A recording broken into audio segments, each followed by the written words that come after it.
Hospital porter's pride and dignity stop the New World Order. Welcome to Panmo TV, and welcome to this, a completely new type of video. I've done some webinars. I've done two, in fact. Now this is something completely new that I've never done before, and this is the first time not only that I've carried out this kind of activity, that I've actually recorded it. What happened was I was asked to perform these webinars by two groups, the East Anglia UFO group and the London UFOs and Alternative Stuff Meetup group, which is a private group, which is the first one was a public meeting, the second one was private. It's what's interesting is I didn't actually travel to these events, because you can't at the moment, can you, because of the lockdown. So I did these talks online. I did them using communications, so Skype, Zoom, which anyone can do. You can get large groups of people together in a group call, and you can essentially have an online reproduction of what would normally be a chance to go and visit people and do a talk in a hall or something like that. So I think that seems to be happening more and more at the moment, for obvious reasons. As I said, we can't see each other in real life, so instead we meet up. We meet up online using basically communications technology. I must say it's very, very good that the lockdown is happening now, when we have this ability, because of course in the past, indeed not in the distant past, in the quite recent past, this ability just didn't exist. The technology didn't exist. They say necessity is the mother of invention, so in fact it probably would have developed quicker. But supposing 40 years ago we had the lockdown, we'd been stuck at home relying on the telephone and writing letters, which would have been much worse, wouldn't it? It would have been far worse. So we're actually quite lucky, you know. We're actually quite lucky that the lockdown has happened now. Wouldn't want it to happen any other time. So I got so it was very, very simple what I did. I just did the whole thing from home with the webcam, and people just gathered in the call. People just joined the call and acted as the audience, and I did the performance. However, I wanted to do a good job. I wanted to treat this as I would a normal talk. So I decided to behave the way I would in a normal talk. So, like when I'm actually visiting people, I'm speaking in a room to people in the real world. So I dressed up nicely. I did what I normally do when I'm speaking live, and I put on some smart clothes. I'll just show you what I look like on the webcam. And as you can see here, this is what I looked like, even though this was a webinar, and really I was not in the presence of these people. I thought I should dress up as I normally would dress up when I was on stage, so I put on my nice shirt and tie, although I think I'm going to actually have to get a shirt with a bigger collar, because even though I like that nice blue shirt and it makes me look a bit like David Icke without the hair, the collar's just too small. I need something with a wider collar. I think it was important to be professional and to treat this as a professional interaction, seeing as I was essentially giving a speech online. So I dressed the part, and believe me, I do have trousers on underneath that. I'm not like Jonathan Pye with just my Y fronts. I have like proper trousers, although not the sort of smart trousers and nice shiny shoes I would normally wear on stage, because for that same reason. That's all you can see. So on both occasions, or for both events, I dressed like this. Very suave, wouldn't you say? Yeah. So I did the usual thing. I took the phone off the hook and I put my other phone on silent. I locked the door so I wouldn't be disturbed, and I did this like discussion on the webcam to people, and it was a bit strange at first. But the first one I did was the East Anglia one. It was a bit odd, but I kind of got used to it. I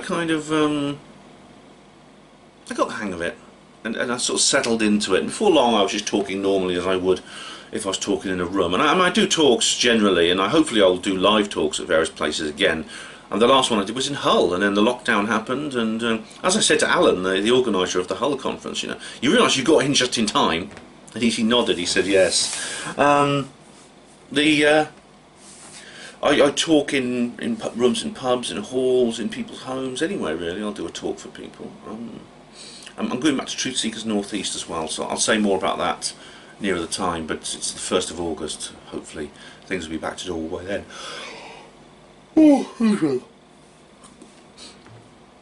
So after a while I settled in, and then at the end of the talk, exactly like in a live show, the audience asked me questions, and I've included both Q&As in this particular recording. The recording is edited together versions of the 2 talks I gave. Basically, so I've taken what I think are the best bits of both talks, and I've sort of cut them together and I've spliced them into this recording you're about to hear. What follows then is the 2 Q&As. First I do the East Anglia one and then the London one. So those are recorded as well. Now I should point out that the photograph you saw of me on the webcam, you're going to just have to hold that in your mind and imagine it, because I've not reproduced the video. I've not reproduced the video as well. I've included 2 like screenshots of the video on the beginning and end titles just to show you what it looked like when I was on Zoom and on Skype.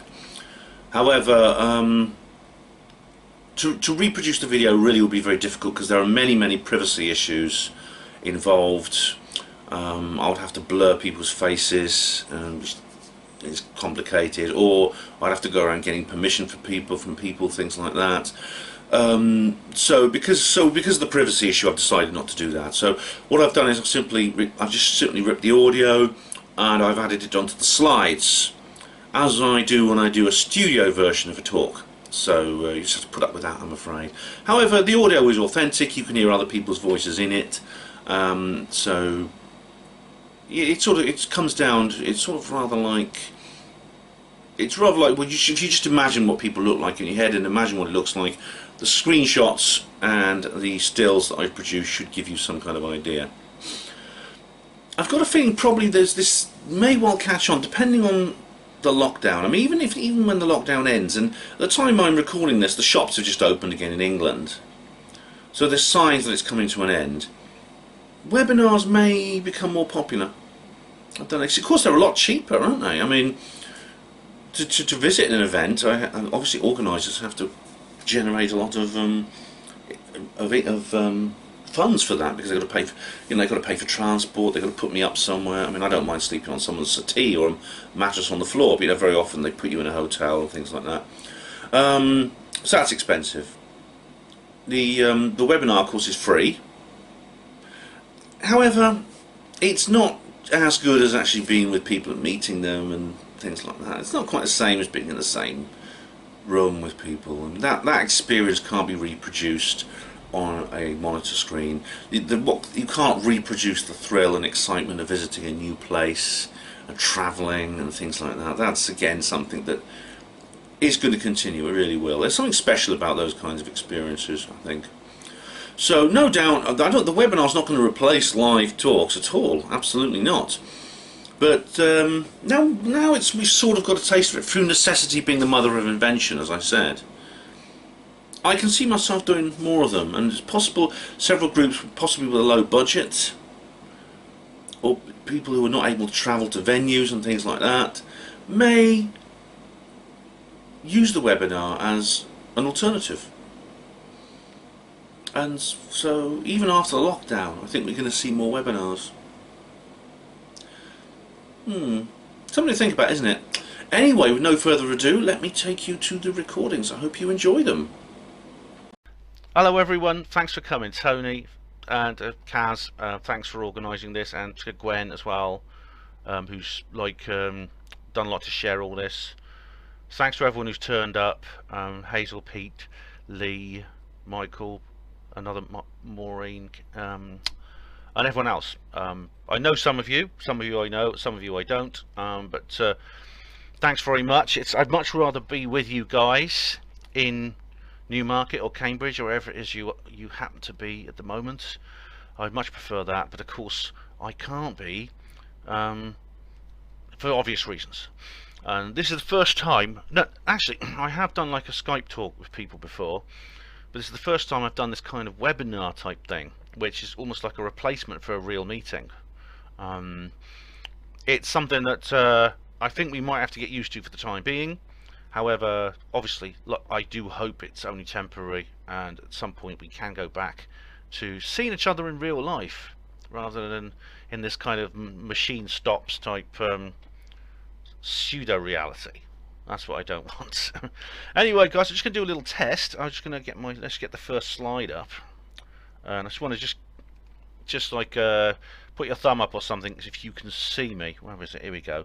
You should be able to see a still from the Tic Tac footage. Can you see all that? Great. It looks like it's working. That's really brilliant. Now, this is an exciting time to be involved in this field study, that is ufology and exopolitics. It's really exciting. I think we're living through a very exciting era, a turning point. Sorry if I'm a bit. I'm going to do this best I can. I've never done this sort of thing really quite like this before, so just bear with me. For the first time, literally for the first time since December 2017, for the first time in 70 whole years, the way the UFO subject is presented by the mainstream has changed. It's changed from literally 7 decades of the exact same policy. The policy, to quote the Twining memo, of official ridicule and denial. That has now, for some reasons I'm still not sure of, on December 2017, that changed. This doesn't mean that it is a disclosure with a big D, but it is declassification with a big D. It represents a complete transformation in the way the subject is portrayed, and even it's almost as if there's some kind of controlled easing of restriction of information. How this will end, I don't know. No one actually, I don't think anyone can actually say for sure exactly how this is going to end. All we know is how this has begun, and to understand possibly, or to predict, or to make some educated guesses on what might happen next, we need to go back to our roots, and that is to a history of ufology and exopolitics. Now, ufology and exopolitics are sometimes thought of as being the same thing. That's actually not the case. I'll just give you, let's go to the next slide. Hang on, how does this work? Where's this? There we go, right. I think I might just stop screen sharing for a moment, and then change the slide, and then I'll go back, and then I'll go back to the slide once I've changed it over. Okay. Right.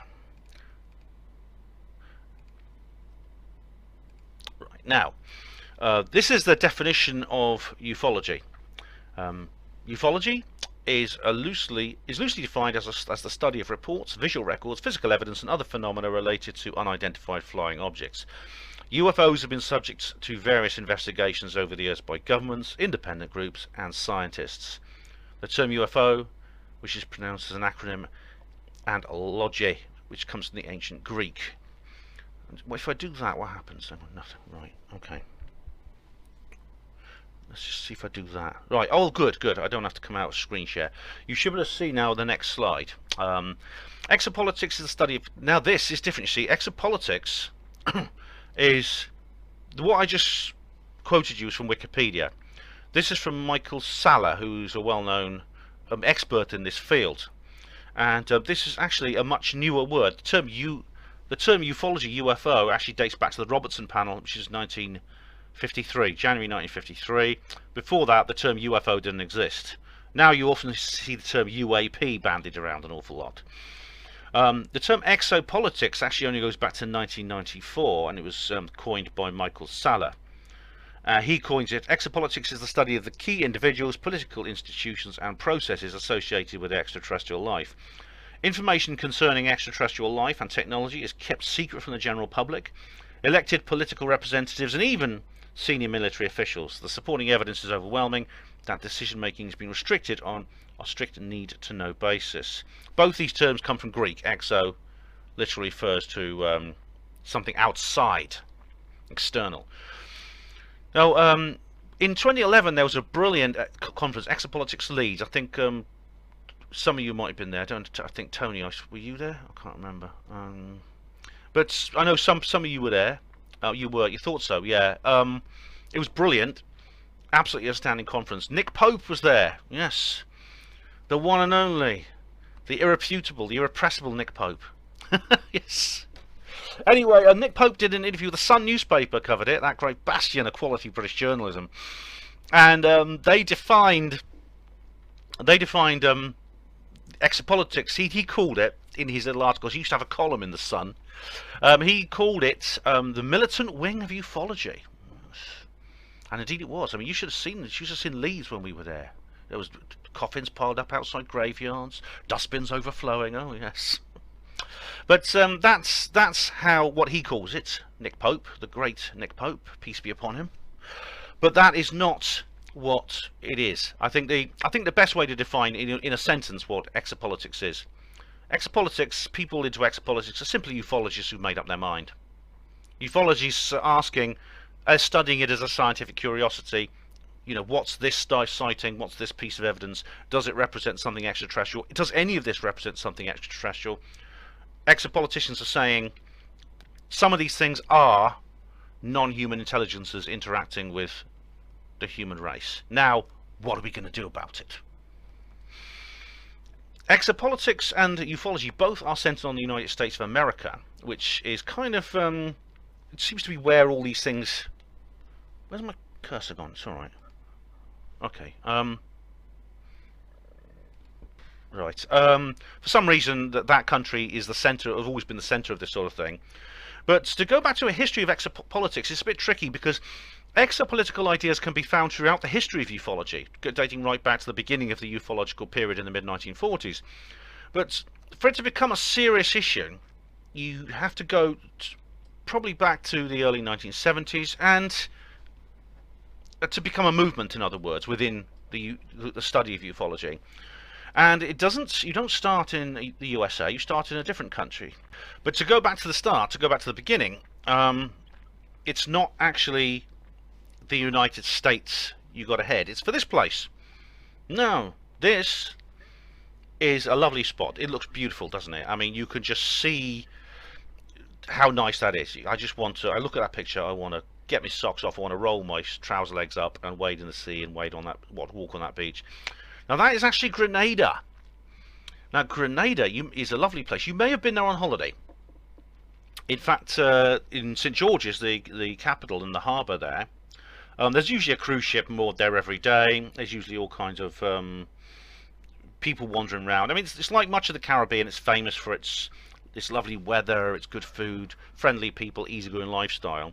There's nothing though in this picture that reveals anything about whether this is any significance in this story we're going to be told. You can't look at this and say that this picture represents a crucial part of this particular story, but it does.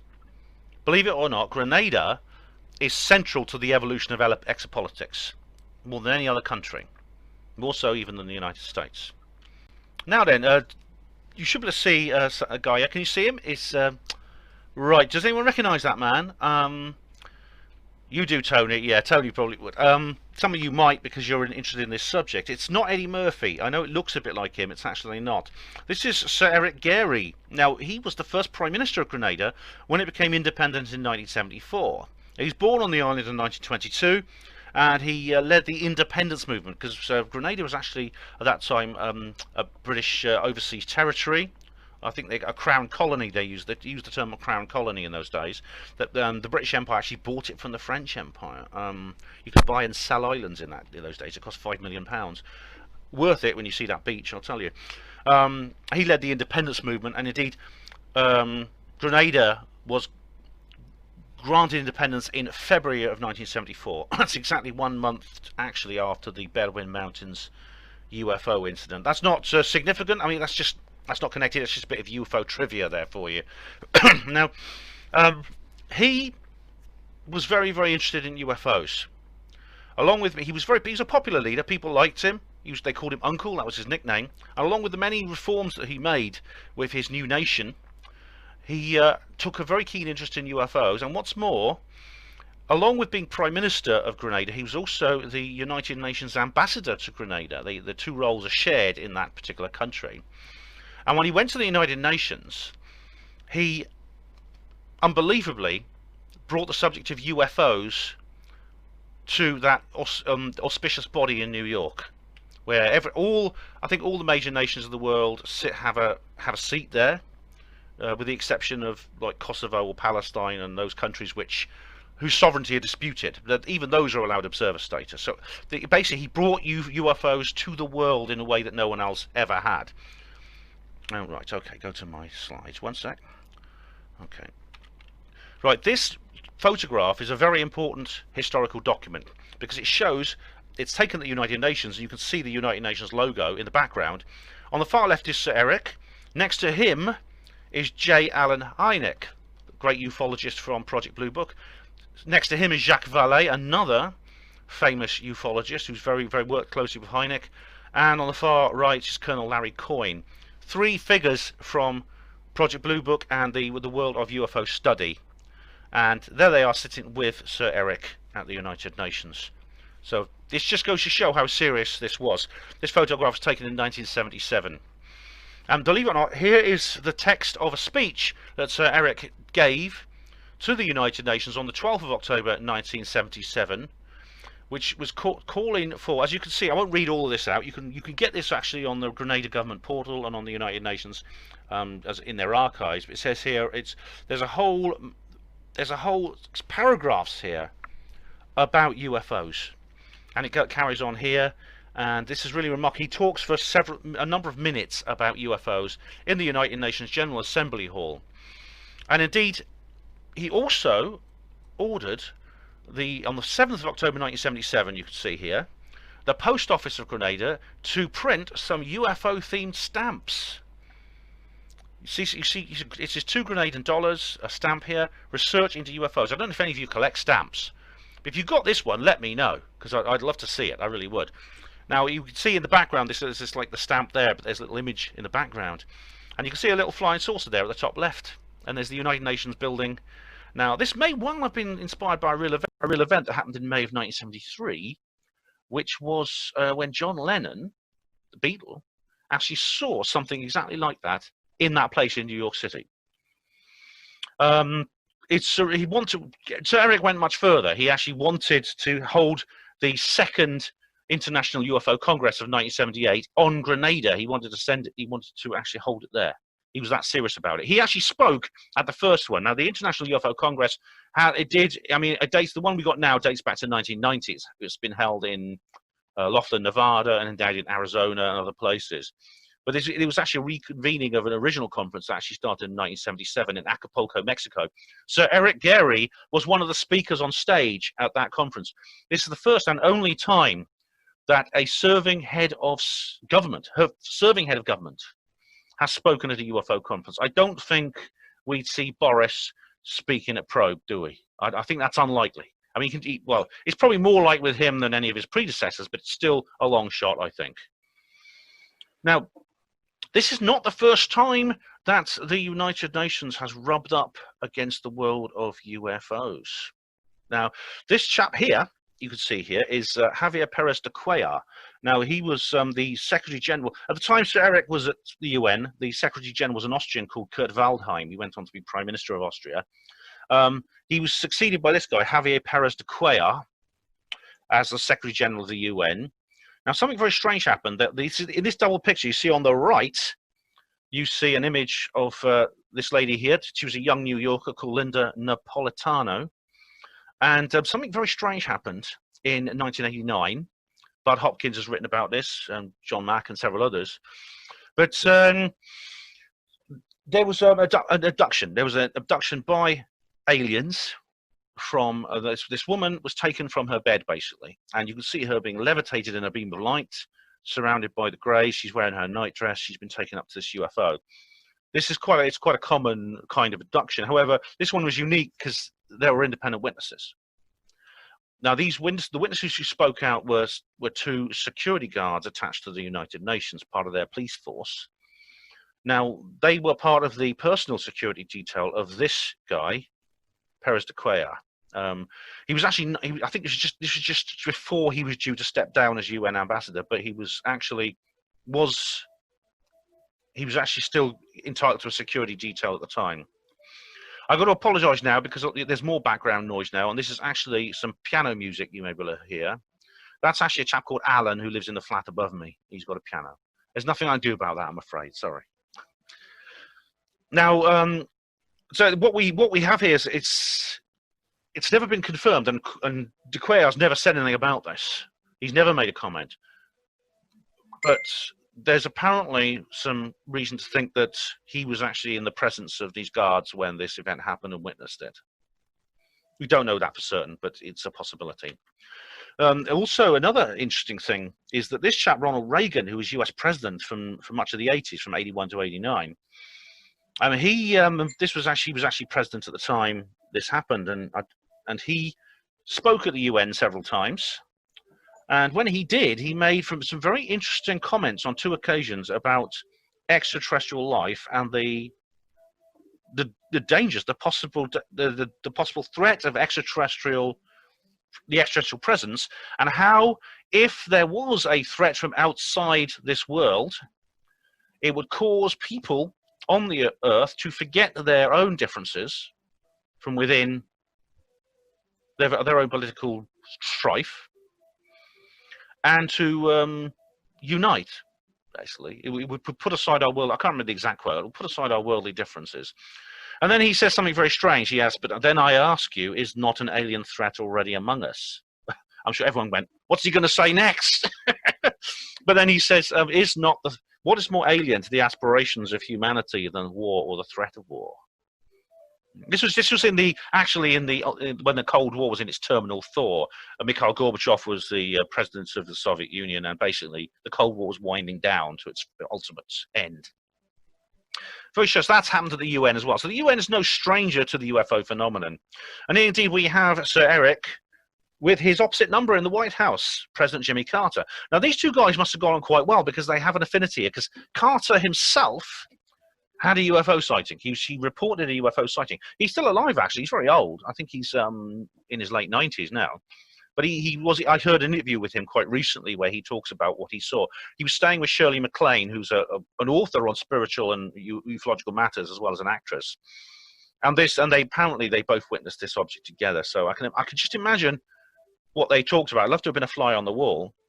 And this is a document which is almost unbelievable when you look at what happens.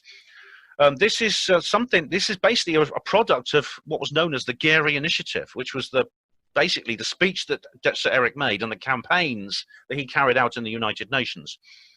These words are words from the United Nations. It's almost impossible to believe. This is the United Nations General Assembly Declaration 33/426, 18th of December 1978. Look it up if you don't believe me. And establishment of an agency or department of the United Nations for undertaking, coordinating, and disseminating the results of research into unidentified flying objects. Can you believe it? Here's the rest of the text here. It's really incredible. It's absolutely incredible. It really is. It was. One moment. Just gonna. It seems almost unbelievable, actually, that in the light of, I'm not sharing now, am I? Okay, I'll go. Hang on, I can change. No, I can change it. Sorry, bear with me one moment. Okay. Right. Okay. It seems pretty unbelievable in the present climate, indeed, or in the climate, the pre-December 2017 climate, that something like this could happen. And you may wonder where this is going to go. I mean, what happened to this resolution? So Eric was on a roll. I mean, he was really, this is what he'd been dreaming of, and he was going to push. He was going to push hard. He was going to push further. Unfortunately, it all went wrong. It went terribly wrong.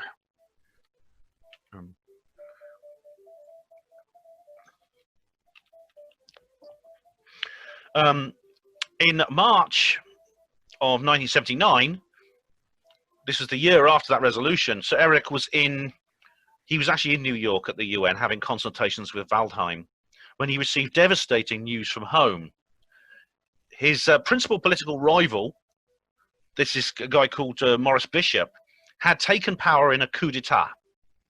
Bishop and his cohorts in what's known as the New Dual movement.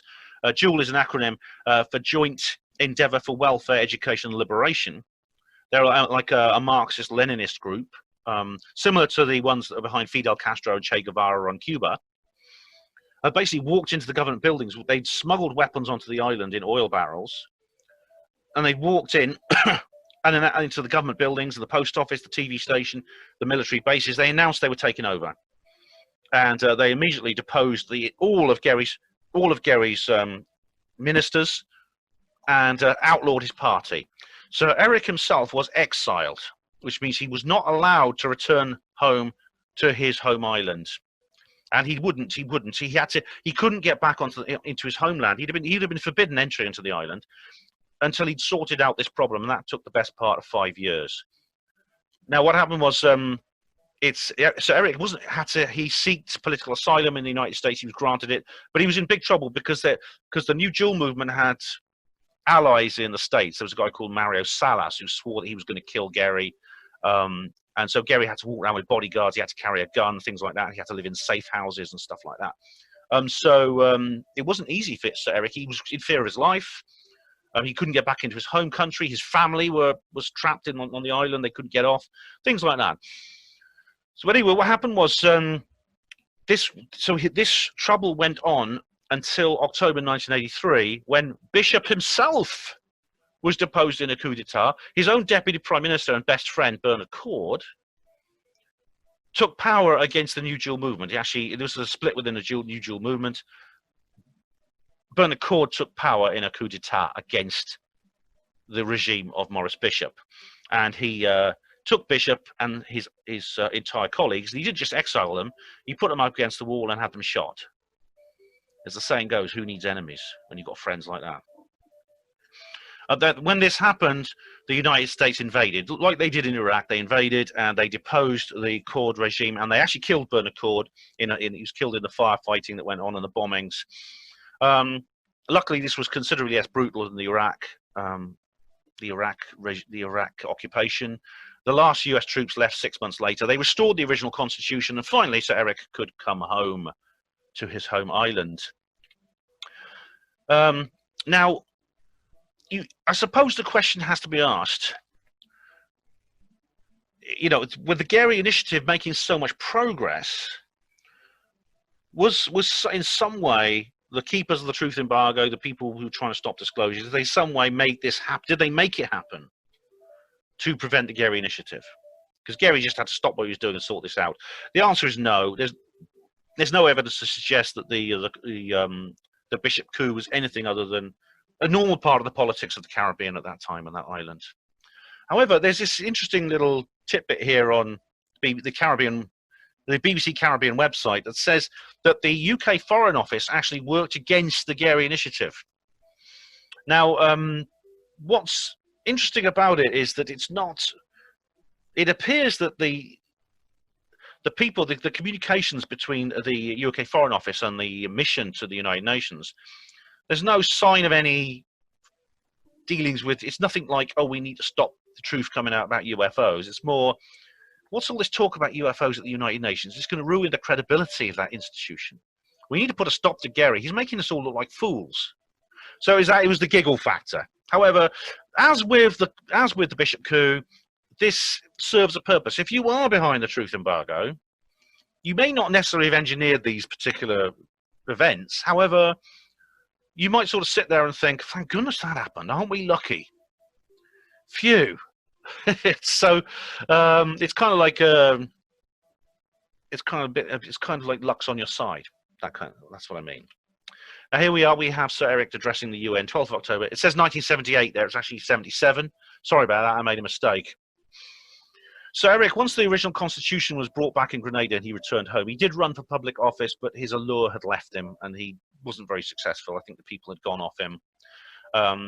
He maintained his interest in UFOs, but never actually managed to achieve political office or the political clout to enact the Gary Initiative again. He died in 1997 in peace, peacefully on his home island. If you're ever on holiday there, you know, you might want to get off the beach and for a while if you're just sipping a coconut shell of Malibu or something, and maybe nip into the florist, buy a bunch of chrysanthemums and put them on the tomb of Sir Eric Gairy, who was the first major exopolitician. But it didn't stop there, of course. It carried on it carried on, as you know, because, of course, you're a part of this. We all are. Exopolitcs, ufology, both continued. Now, this guy, Timothy Good, I think some of you met this guy because he's been doing the conference circuit for quite a long time. He is one of the most prolific authors on the UFO subject in the world. I think he's written about more than 20 books now, and he's been going for a long time. I've got his latest book, actually. It's really, really interesting. And he started writing books, actually, in the 50s. And this one, Above Top Secret, is his best-known book. It was his best-selling book. Now, all his books tend to be quite similar to each other. They're like a list of studies of various cases. There's no real sort of narrative to each one.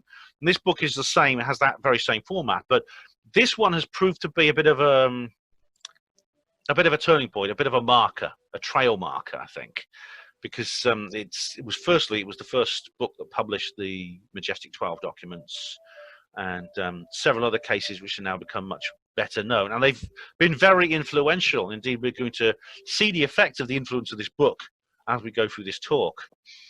And here's another big name within the ufological world. Now, Above Top Secret came out in 1987. It was published.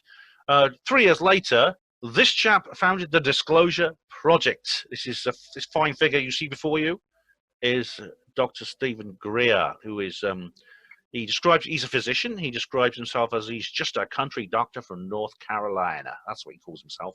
Very modest man indeed. Very, very modest.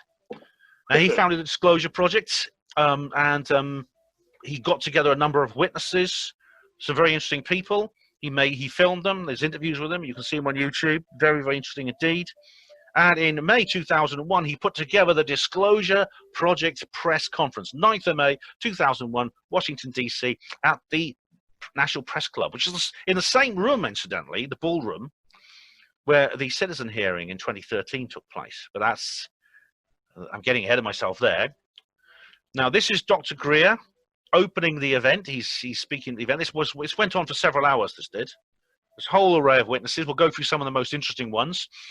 Now, this was streamed online. Now, there were more than 20,000 people watched. Now, that doesn't sound like a lot. And indeed, by the standards of the modern internet, that's not a lot. But the internet's changed an awful lot since 2001. Back then, this broke records. This was the most watched YouTube live stream in history. And indeed, I know someone who was actually in the audience that day. There was a remarkable energy to it. This was really groundbreaking. Here's some of the witnesses. This is John Callahan. Now, he is head of the aviation administration, the U.S. Aviation Administration's Accident Investigation Branch.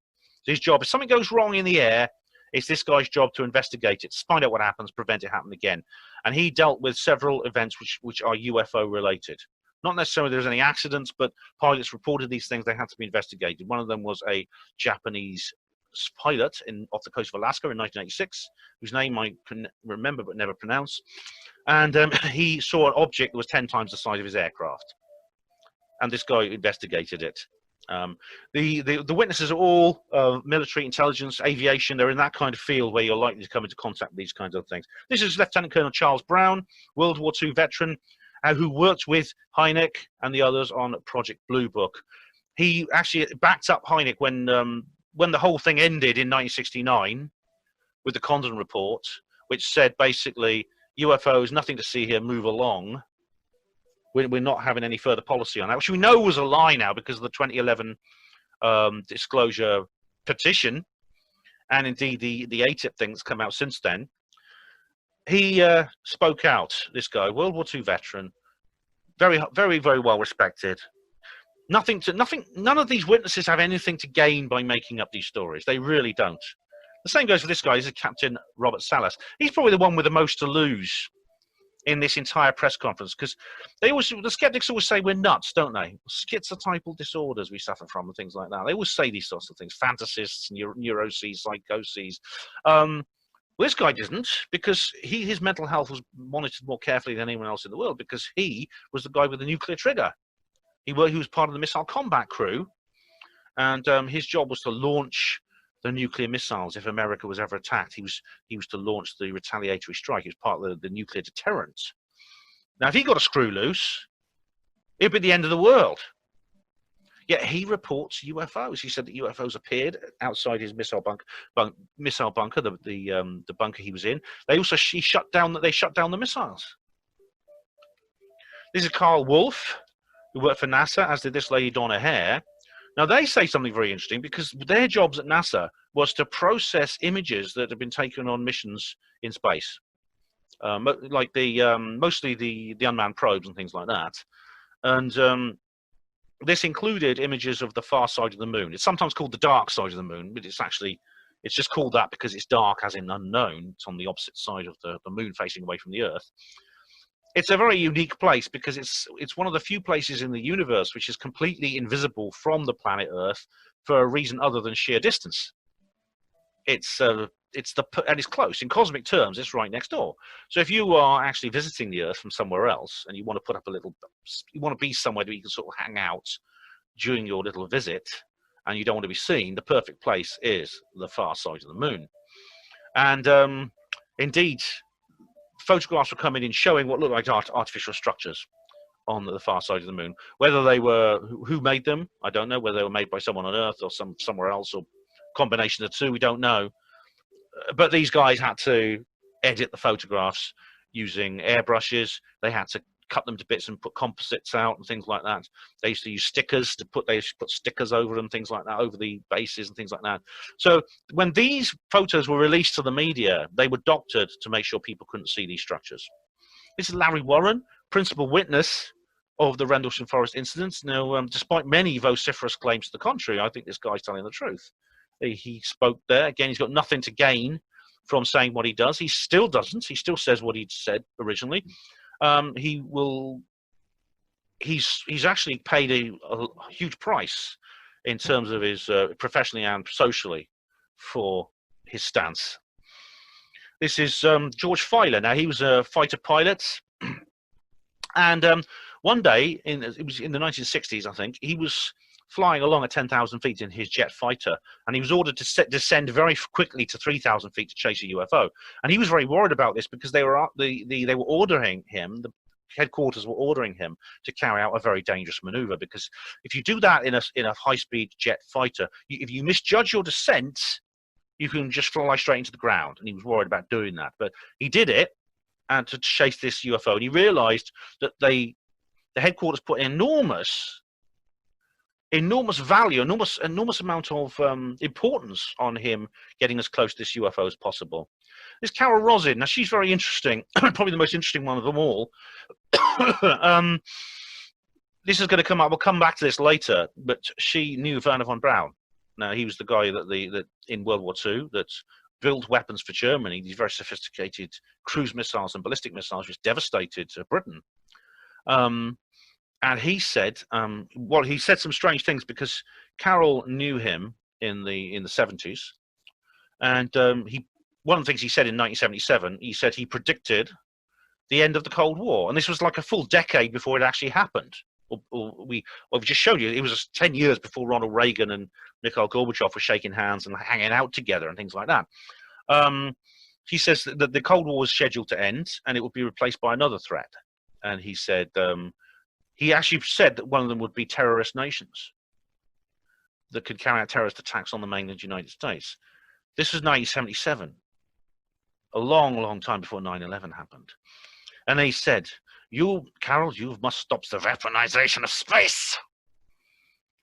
And she said, what? He says, the last card will be a fake alien invasion,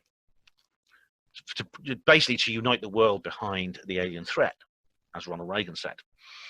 And he said that the placing weapons in space was a part of this. It wasn't to protect you from people from missiles. It wasn't to protect the world from asteroids or anything like that.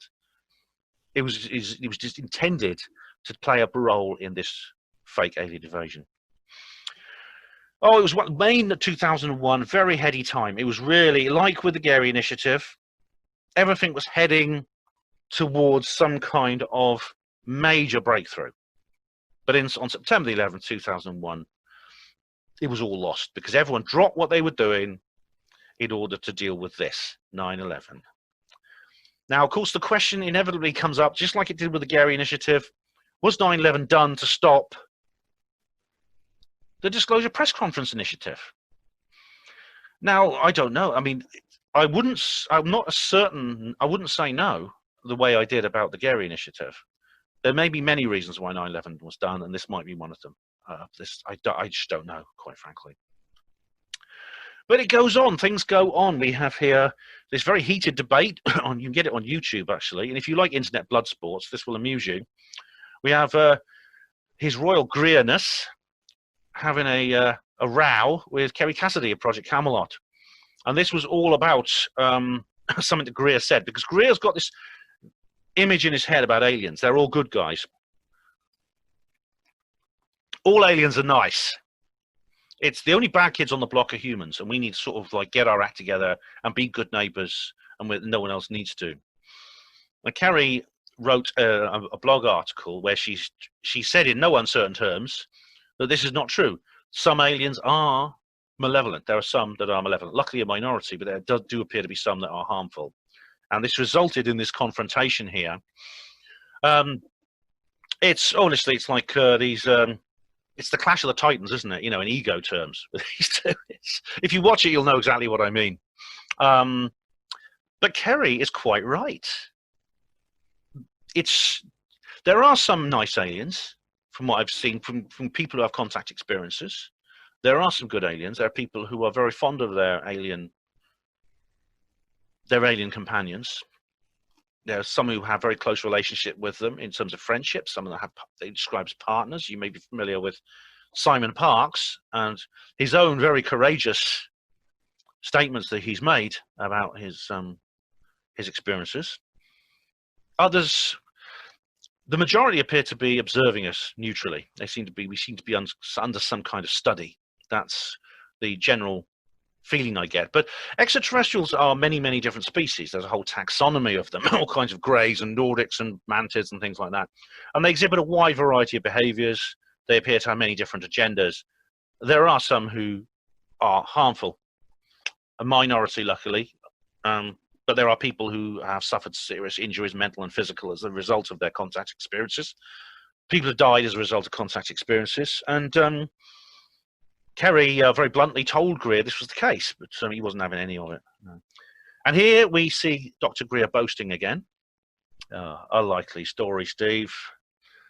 And I think Kerry can see through it. I mean, she doesn't look very impressed, does she? Now, Dr. Stephen Greer is a filmmaker. Now, I mentioned probably the best film to watch of Greer's is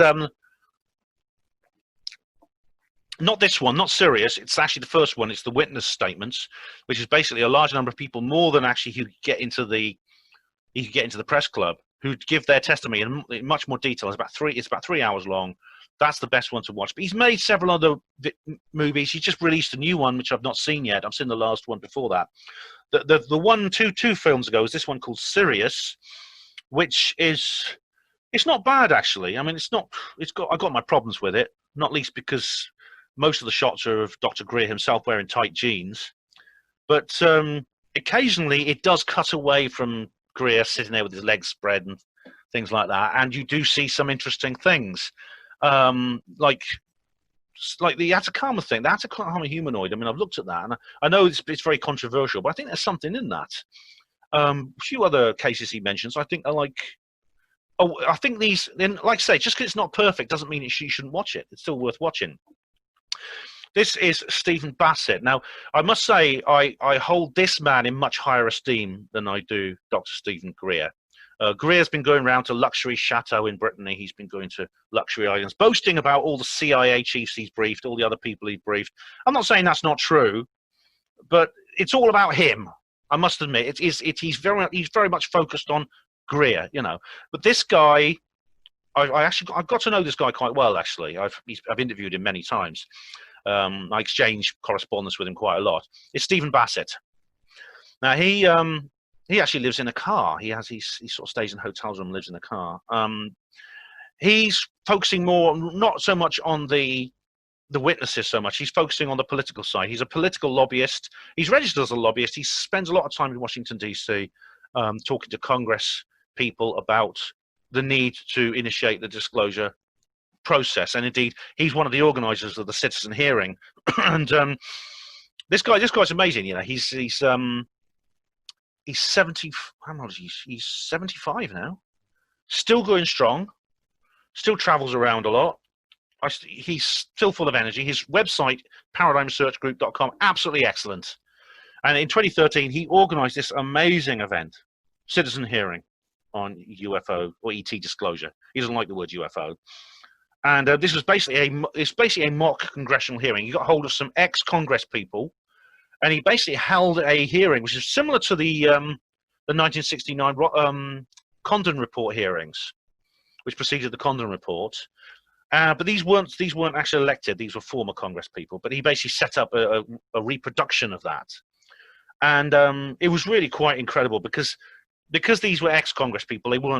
They were much more open to the whole thing, and it was really interesting to see their response to what was going on. And the witnesses were there. Here's Dr. Greer, and there's Stephen Bassett there. We can see here. There's Gary Heseltine, British ufologist, magazine publisher and editor. There's Peter Robbins, who's another ufological researcher. Unfortunately, I think he's made some terrible errors lately, which has caused no end of trouble.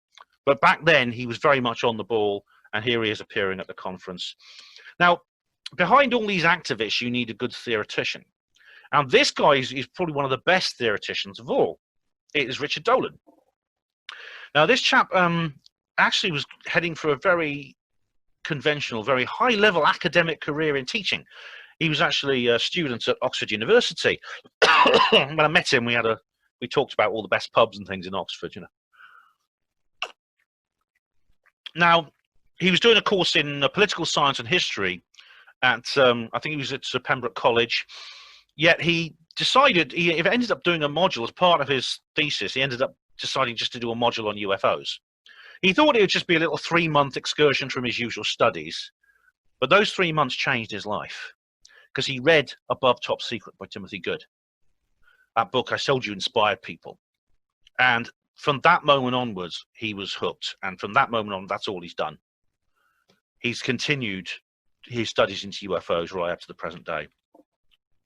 So, to quote Nick Pope, peace be upon him, I think we have a saucer in the hangar. There's several events where I think the government has gathered decisive physical evidence of an extraterrestrial presence engaging the human race, and they're keeping it secret from us. Roswell is just one of many events where this has happened. Some of them predate Roswell, and they're keeping it quiet from us. That's basically I've looked into several of these events myself, and I'm absolutely convinced that this is the case. Now, if you go to Roswell today, it's like a museum there, and I know there's people who don't like that. And Mark Pilkington, in his book Mirage Men, he spent like about 6 or 7 pages just going over describing the museum and the souvenir shops and things like that at Roswell, and saying how awful it was. I don't have a problem with this personally. What's wrong? It's a part of that city's history. Why shouldn't they attract tourists? Oxford does that, where I am. We have a massive tourist industry here. What are we going to do? Get rid of all the universities and say no more tourists? It's a part of their history. Why shouldn't they exploit it for their own prosperity? Fine with me. That's absolutely fine with me. I hope to go there one day. But Roswell is just one of these. But it can't last. It can't last forever. I do think that this saucer in the hangar business can't last forever. But are we going to see this guy, Trumpy, the God Emperor, whatever you want to call him? Is he going to be up on his podium here saying, I've come here to tell you today that UFOs are real. We've known about it for 75 years, and we forgot to tell you. I'm very sorry. Although knowing him, it'll probably be on Twitter first, won't it? What about Boris Badenoff, our fearless leader? Is he going to stand here and say those words? odd because I'm kind of split internally, because the rational side of me says no way. The political structures of this world don't have the capacity to absorb a revelation of this magnitude. It's just so beyond what's currently conventionally known. That might change. What is currently conventional wisdom, that is sort of mainstream true and false, that to breach those walls to that extent can't be done. I mean, people go nuts when they talk about expenses scandals and duck ponds and things like that. I mean, people lose their excrement over that, and it's headlines in the papers. What would happen if this guy said, "Oh, I've just come to tell you UFOs are real. We caught one of the blighters in Nottingham in 1987. We were going to tell you, but we forgot. Sorry." Well, they didn't forget, did they? I'll come to that in a minute. But if that did happen, there's a part of me that thinks, well, what if Bassett is right? What if willing disclosure, which is what I've just described, is possible? Then it would transform the world. It would, in many, many different ways. Now, first is the energy issue. Now, this doesn't just refer to UFOs, but it's if there are extraterrestrial beings that are visiting the Earth and they're flying across the universe, or they're flying through interdimensional portals or wherever they come from, they're not doing it on Texaco unleaded 4-star. They're using propulsion systems and power plants that are like nothing we've ever envisioned on Earth. Correction, nothing that is publicly available to the people of planet Earth. I don't think it's possible to tell the truth about flying saucers without revealing that this technology exists. It's not just extraterrestrials, because I believe that the decisive physical evidence, that is the wreckage that has been secretly salvaged during these crash retrievals from places like Roswell, I believe that wreckage has been studied, and some of the ways that these craft work has been worked out. And because it's not just them, I mean, we shouldn't put ourselves down here. We humans have done an awful lot in this regard as well. Lots of people have worked on this kind of field, that is non-conventional energy sources. I don't know if you're familiar with the breakthrough energy movement. They do regular conferences, mostly in the Netherlands. It's incredible, the things that come out with. Absolutely incredible. Just, you have to stop for a minute and just step back and just think what kind of changes would be brought if we suddenly found an energy source that was limitless, safe, free, and easily accessible. In other words, you could have energy without paying for it. You could have, rather than paying for petrol in your car or paying for electricity, you could have it for free. It would create a world unlike what we see now. Like if Tesla hadn't been stopped by JP Morgan and Rockefeller and the others, the world we're living in now would be transformed. There'd be none of these wars for oil, because people wouldn't be using oil. We'd have entered the free energy age before we even entered the age of oil, because coal was a primary fossil fuel at that time. We're talking about the late 19th century here. If the environmental destruction caused by using conventional fuel sources would no longer occur, that is the deforestation, pollution, things like that wouldn't occur.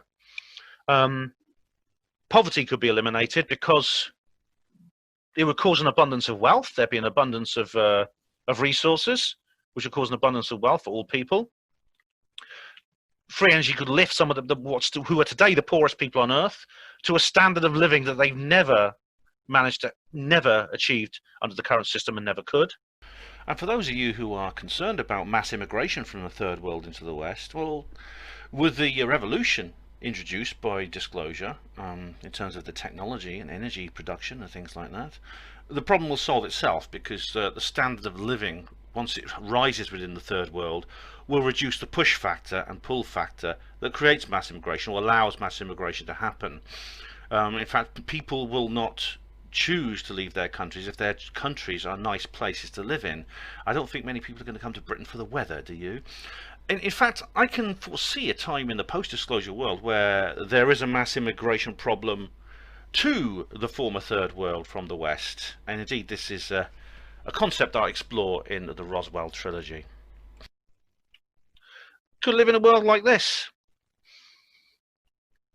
Who knows? I mean, this is like science fiction art, but it's just like it's a possible future world. But this could have been the present, and it might be the future. Who's going to object to that? Come on, guys. No one, surely. Oh, nobody. Ah, of course. Well, I think on one level it's about politics, as I've said, but there's many people involved in this truth embargo who they don't care about any new world order. It's just their business. They know they don't want their business threatened. And oil companies, it's people say it's the biggest industry on earth. It's not. It is industry on earth. It is the lifeblood and the lubricant of civilization.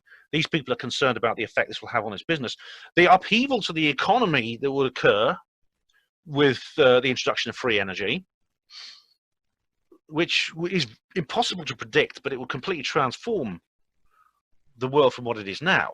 I mean, you're not going to go up to the chairman of Royal Dutch Shell there and go, knock on his door and say, walk into his office, he's got a table like the size of a tennis court on his desk. And you say to him, I've just come to tell you, your services are no longer required. But don't worry. You can always make candles. You need oil to make candles. There's got to be a big dollar on that. Shell candles. They're not pretty colours. They smell nice. They won't stain your wallpaper. I don't think so. I really don't. There's more to that. There's more to it than that. There's also the possibility that once we realise we're not in this pale blue dot, we're not part of this pale blue dot, as Carl Sagan said. There's this little infinitesimal small little bit of tiny oasis of life in this infinite cosmic desert. It might affect us in terms of our culture as well, in a way separate from the energy issue. The energy issue, of course, will have an effect on culture, but then so will simply the knowledge that we're no longer alone, that our biology is a part of a larger universal biology. Now, in 1959, at the very dawn of the space age, the Brookings Institute contacted NASA. I think they contacted the Russians as well. And they said, if you find traces of extraterrestrial life, it may not be a good idea to shout it from the rooftops. We're just saying that people might not react very well to it. We're psychologists. We've studied these people. We studied culture. We've studied trends. We studied the way people respond to new discoveries. And this is one you might want to keep under your hats for a bit, until we judge that people are used to the idea. One thing they distinctly mention is artifacts from past extraterrestrial civilizations on planets which are currently uninhabitable. This is the face on Mars. I know it's actually, some people say it's just a strange shaped rock. If it was just that on its own, I'd say yes, but there are other objects nearby which are also very interesting. Indeed, this appears to be the work of some kind of intelligent animal species on a planet which, of course, today is uninhabitable. It's got a thin atmosphere. It's very cold there. But I mean, there's no doubt that because there was the sign of water on Mars. At one point, it had like a hydrosphere, like the Earth does. That is, oceans, rivers, and things like that. Which means that at some point it must have had a denser atmosphere, and it must have been a lot warmer there. That ended possibly with the big volcanoes appearing. There's huge volcanoes on Mars. But whatever happened, the Martian environment changed very suddenly, and to what it is today. But it's possible in the pre-devastational period there might have been complex life there, like there is on Earth today. Who possibly, like I said, an intelligent animal species that could build things, but they don't want us to know that. There's more. I'm sorry, I should have put a little warning before showing this. Mind you, I think most of you have seen David Caton. I think you know what the pictures he shows are far worse. But you get animals turning up with all kinds of wounds. I'll move on from that one. It's okay. You see animals turning up from all kinds of strange injuries on them. All kinds of species. You have like farm animals. But it includes things like marine mammals, pets, wild animals, and indeed, we're not exempt. The upright apes, hairless apes, we are not exempt from this. There's no reason actually to think that, that an extraterrestrial species will regard us as special. We are, I think we regard ourselves as special, and we are we're an unusual species. That's true. We often talk about humans and animals, don't we? like we're sort of separate from the animal kingdom. We regard ourselves as kind of above all that. But there's no reason to think that an extraterrestrial intelligence coming in from outside will have that same attitude towards us. And it's an uncomfortable fact, even among the people who research the animal mutilations, that human bodies have turned up with these injuries. The Rich Planet TV documentary about that it's worth watching, although it is extremely worrying, I must say. And of course, abductions. Again, the expensive scandals are going to be forgotten when if any politician started talking openly about this, because it's not like they can do anything to stop these from happening. It appears we're powerless. I mean, politicians don't like admitting they're powerless, and they are in this case. Or indeed, it's possible they know this is going on and don't care, or they even want it. There's all kinds of different ideas about this, but there's no doubt that they're keeping it from us, even though we all know this sort of thing happens. Some of you may well have experienced it. There's also the issue of weapons. This is the Right Honourable Paul Hellyer MP. Apart from Sir Eric Gairy, this chap is the most senior guy in politics ever to speak openly about UFOs. He's a former Defence Minister of Canada, and he's actually 97, I believe, and he's still going on a tour in the world. He's writing a book about UFOs. He's very, very active in this field, and he realises that the kind of technology we're talking about here has been turned into a kind of into a weapon, and it was used to destroy the World Trade Center. This book, Where Did the Towers Go, actually indicates that. So that's another reason why governments, I think, are keeping this quiet.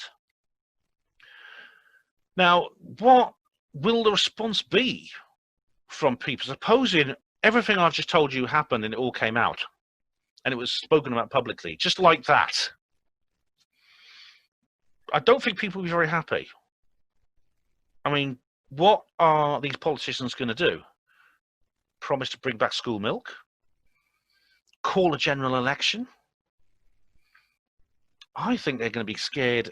They're going to be scared that once the people grasp the implications, not just of what's being kept from us, not just the kinds of secrets that have been kept from us, but that the secrets were kept in the first place. Because how much suffering and death has been caused by the structural violence generated by the truth embargo for so long? If you trace it back, like I say, you can trace it back to Tesla. You can trace it back over a century to Tesla. This is going to be a credibility problem that no spin doctor could dig them out of. And indeed, this is not going to be lost in the secret boardrooms where this is being discussed. Whether Majestic 12 is a real thing or not, there are equivalents. And all the issues that I've talked about today are going to be on their watch list as well. They're going to be discussing it too from their point of view. And we're dealing with an irresistible force and the immovable object. It's that paradox of those two things coming together. Every so often something happens that makes me think, perhaps I'm wrong. Maybe Bassett is right. Maybe a controlled, willing disclosure situation is possible. Indeed, some people, Dolan is currently claiming that the whole ATIP revelations thing is a part of that. And I never really considered that's a possibility. But if it is, that's going to be great. I mean, every so often someone says something that makes me wonder. And then Bassett has talked a lot about this because he's very up with the politicians in Washington. He's also been to other countries. He's been to Russia. He's been to France. He's been here in Britain talking to our representatives. But Hillary Clinton has talked about UFOs. Now, her campaign manager was a guy called John Podesta. I know there's an awful lot of controversy associated with him. But focus on the UFO issues, the things he said about UFOs. He's actually said in several speeches on Twitter and other places, people have a right to know and a need to know about UFOs. And this is the guy she chose to be a campaign manager. I mean, it wasn't successful, of course, but the fact that she even ran for office with that kind of agenda says an awful lot, not least because she's mentioned it too, Hillary Clinton, several times. And indeed, her husband, Bill, was on the Jimmy Kimmel show talking about it. And do you remember the speech Ryan from Belfast? Do you remember that speech he gave? Yeah, Ryan. It's become infamous, but he was standing there saying, "I got a letter from Ryan from Belfast. He wants to know, Mr. President, can you tell me, are there UFOs in Roswell?" This little 11-year-old boy is asking me. Well, I got a reply for you, Ryan. I want to know too because they haven't told me. And Steve Bassett is saying basically that is him signaling. He's like covering himself legally. But here we go. See, look, this is election 2016. Hillary Clinton may declassify government UFO secrets. Well, she's not president, but just because she's not doesn't mean that the future presidents might not. The current one or the future ones might not. I mean, possibly they may. It's more likely that they will. I mean, I don't know. I mean, but this article it mentions John Podesta. It mentions Bill Clinton and things he has said. So who knows? Alternatively, the truth embargo can continue, but for how long? How long realistically can this go on, especially when we now have more and more official positions being released on the UFO phenomenon? These people are going to ask more questions, and the fact that they've talked openly about it, the fact that it's being discussed openly, indicates that there are, for the first time, there are serious breaches in the structure that has kept this secret for so long. Whether those breaches will continue, whether they'll be patched up or not, remains to be seen. But there's no doubt something is changing. There's something new is struggling to be born at this moment. The powers that be, the truth embargo, the Illuminati, whatever you want to call them, they don't have everything their way. They don't have complete control. Because if they did, we wouldn't even be having this discussion right now. Not everything goes their way. They don't have ultimate power, and it's possible that their power is waning. But a cornered rat fights back. The last card, Carol Rosin, what she was talking about, is the most likely kind of disclosure we're going to get fake disclosure. I asked this because Bryce Zabel was speaking there. Tony, did you see this talk? Bryce Zabel's talk was the most interesting, I think, of all, because he said he said something very interesting. He said that there's going to be, he brought up a lot of the points I did, but he says it may turn out that the aliens are bad guys, in which case we'll just have to forgive our government and unite behind them to save the planet from the evil aliens. And I asked him a question in the Q&A. I said, well, Bryce, is it possible the governments will tell us that the aliens are evil, even if they're not, just to dig themselves out of that rather sticky hole they've got themselves into, what I've just been describing? And he had to concede that was a possibility. Now, this is still from a great film, 1956, Earth versus Flying Saucers. It's a great alien invasion movie. It's inspired many others. It was turned into a wonderful spoof by Tim Burton, actually, in a film called Mars Attacks, which is absolutely hilarious. It's brilliant. There's been many other alien invasion movies over the years. They vary enormously in terms of technical quality and intellectual content. Some of them are better than others, basically. But it's almost as if an idea has been planted in our heads. Are we being conditioned for the news that there are aliens out there, bad aliens, and that, well, they've kept it quiet from us for our own good, but the government now wants to do something about it, and they want us to help them? Could be. I mean, there's a very interesting scene. Independence Day is a pretty awful movie, actually. It scores very low on both of those axes that I just said, technical quality and intellectual content. But it's good. It's interesting. It's worth watching. And the second one, the sequel, is even more worth watching. But you see a scene where there's the people are uniting to fight the aliens, and you see two aircraft lining up on the runway to fly off together to attack the alien ship. One of them has an Israeli flag on it, and the other has an Iraqi flag. These are two sworn enemies, these two nations, and they unite. They've put aside their differences to fight the aliens. There are no answers, I'm afraid. This talk has no answers. Maybe you've got some questions that can enlighten us on this particular issue. I don't have any solid answers, certainly not yet, but I am looking for them. And indeed, I've written some books about this. So the issues I've talked about this evening can be found in a trilogy of books: Roswell Rising, a novel of disclosure; Roswell Revealed, a world after disclosure; and Roswell Redeemed, humanity after disclosure. These are fictional books. They're just stories. But they're stories which are that include the themes I've just talked about. And I'm trying to tell the truth through a story, like George Orwell used to. So that's what I hope will happen. But thanks everyone for listening. I hope that went all right. That's fantastic. Cheers. That's the first time I've done that. Yeah. Excellent. Well done. Thank you. Yeah, everybody, I could get used to it. I could get used to it, yeah. It's very, very good.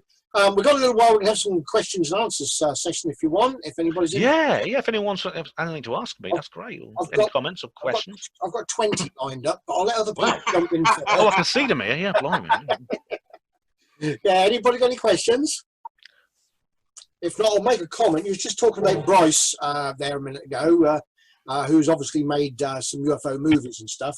But he actually teamed up with Dolan at one time, and they wrote a book called After Disclosure. Yes, I've got a copy of it. It's very good. It's a very good book, and they look at all the implications of what a UFO disclosure would cause, from getting your nappies down the shop to petrol to religion and everything. It's a very good book and worthwhile getting.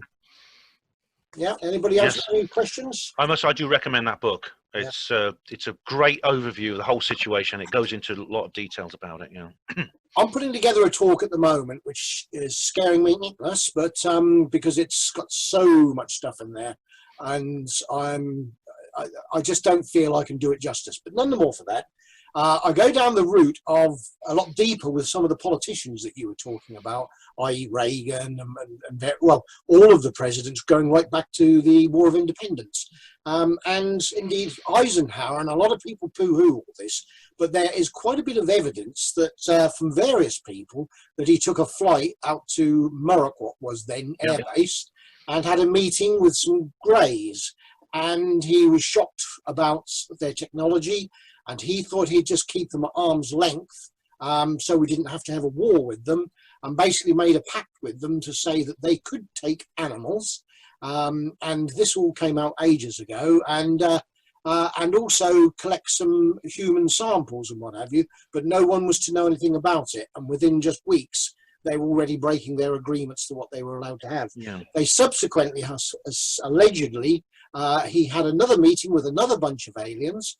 I thought they was Pleiadians, but they're another group, which I can't recall the name of at the moment, Blue something or other. And they warned Eisenhower, allegedly, not to deal with the Greys because they couldn't be trusted. They lie a lot. But there's lots of other evidence that goes along with all this, which will be in my new talk, I hope. But, I hear that. I've heard about that. I mean, I've been meaning to get you on the show, on the Panway show as well, Tony, because I'm sorry I have been meaning to do that. But I've heard about the Eisenhower. I know that he disappeared for 3 days because people can't. There's always records of where the US president is. The US Secret Service keeps them. Yeah.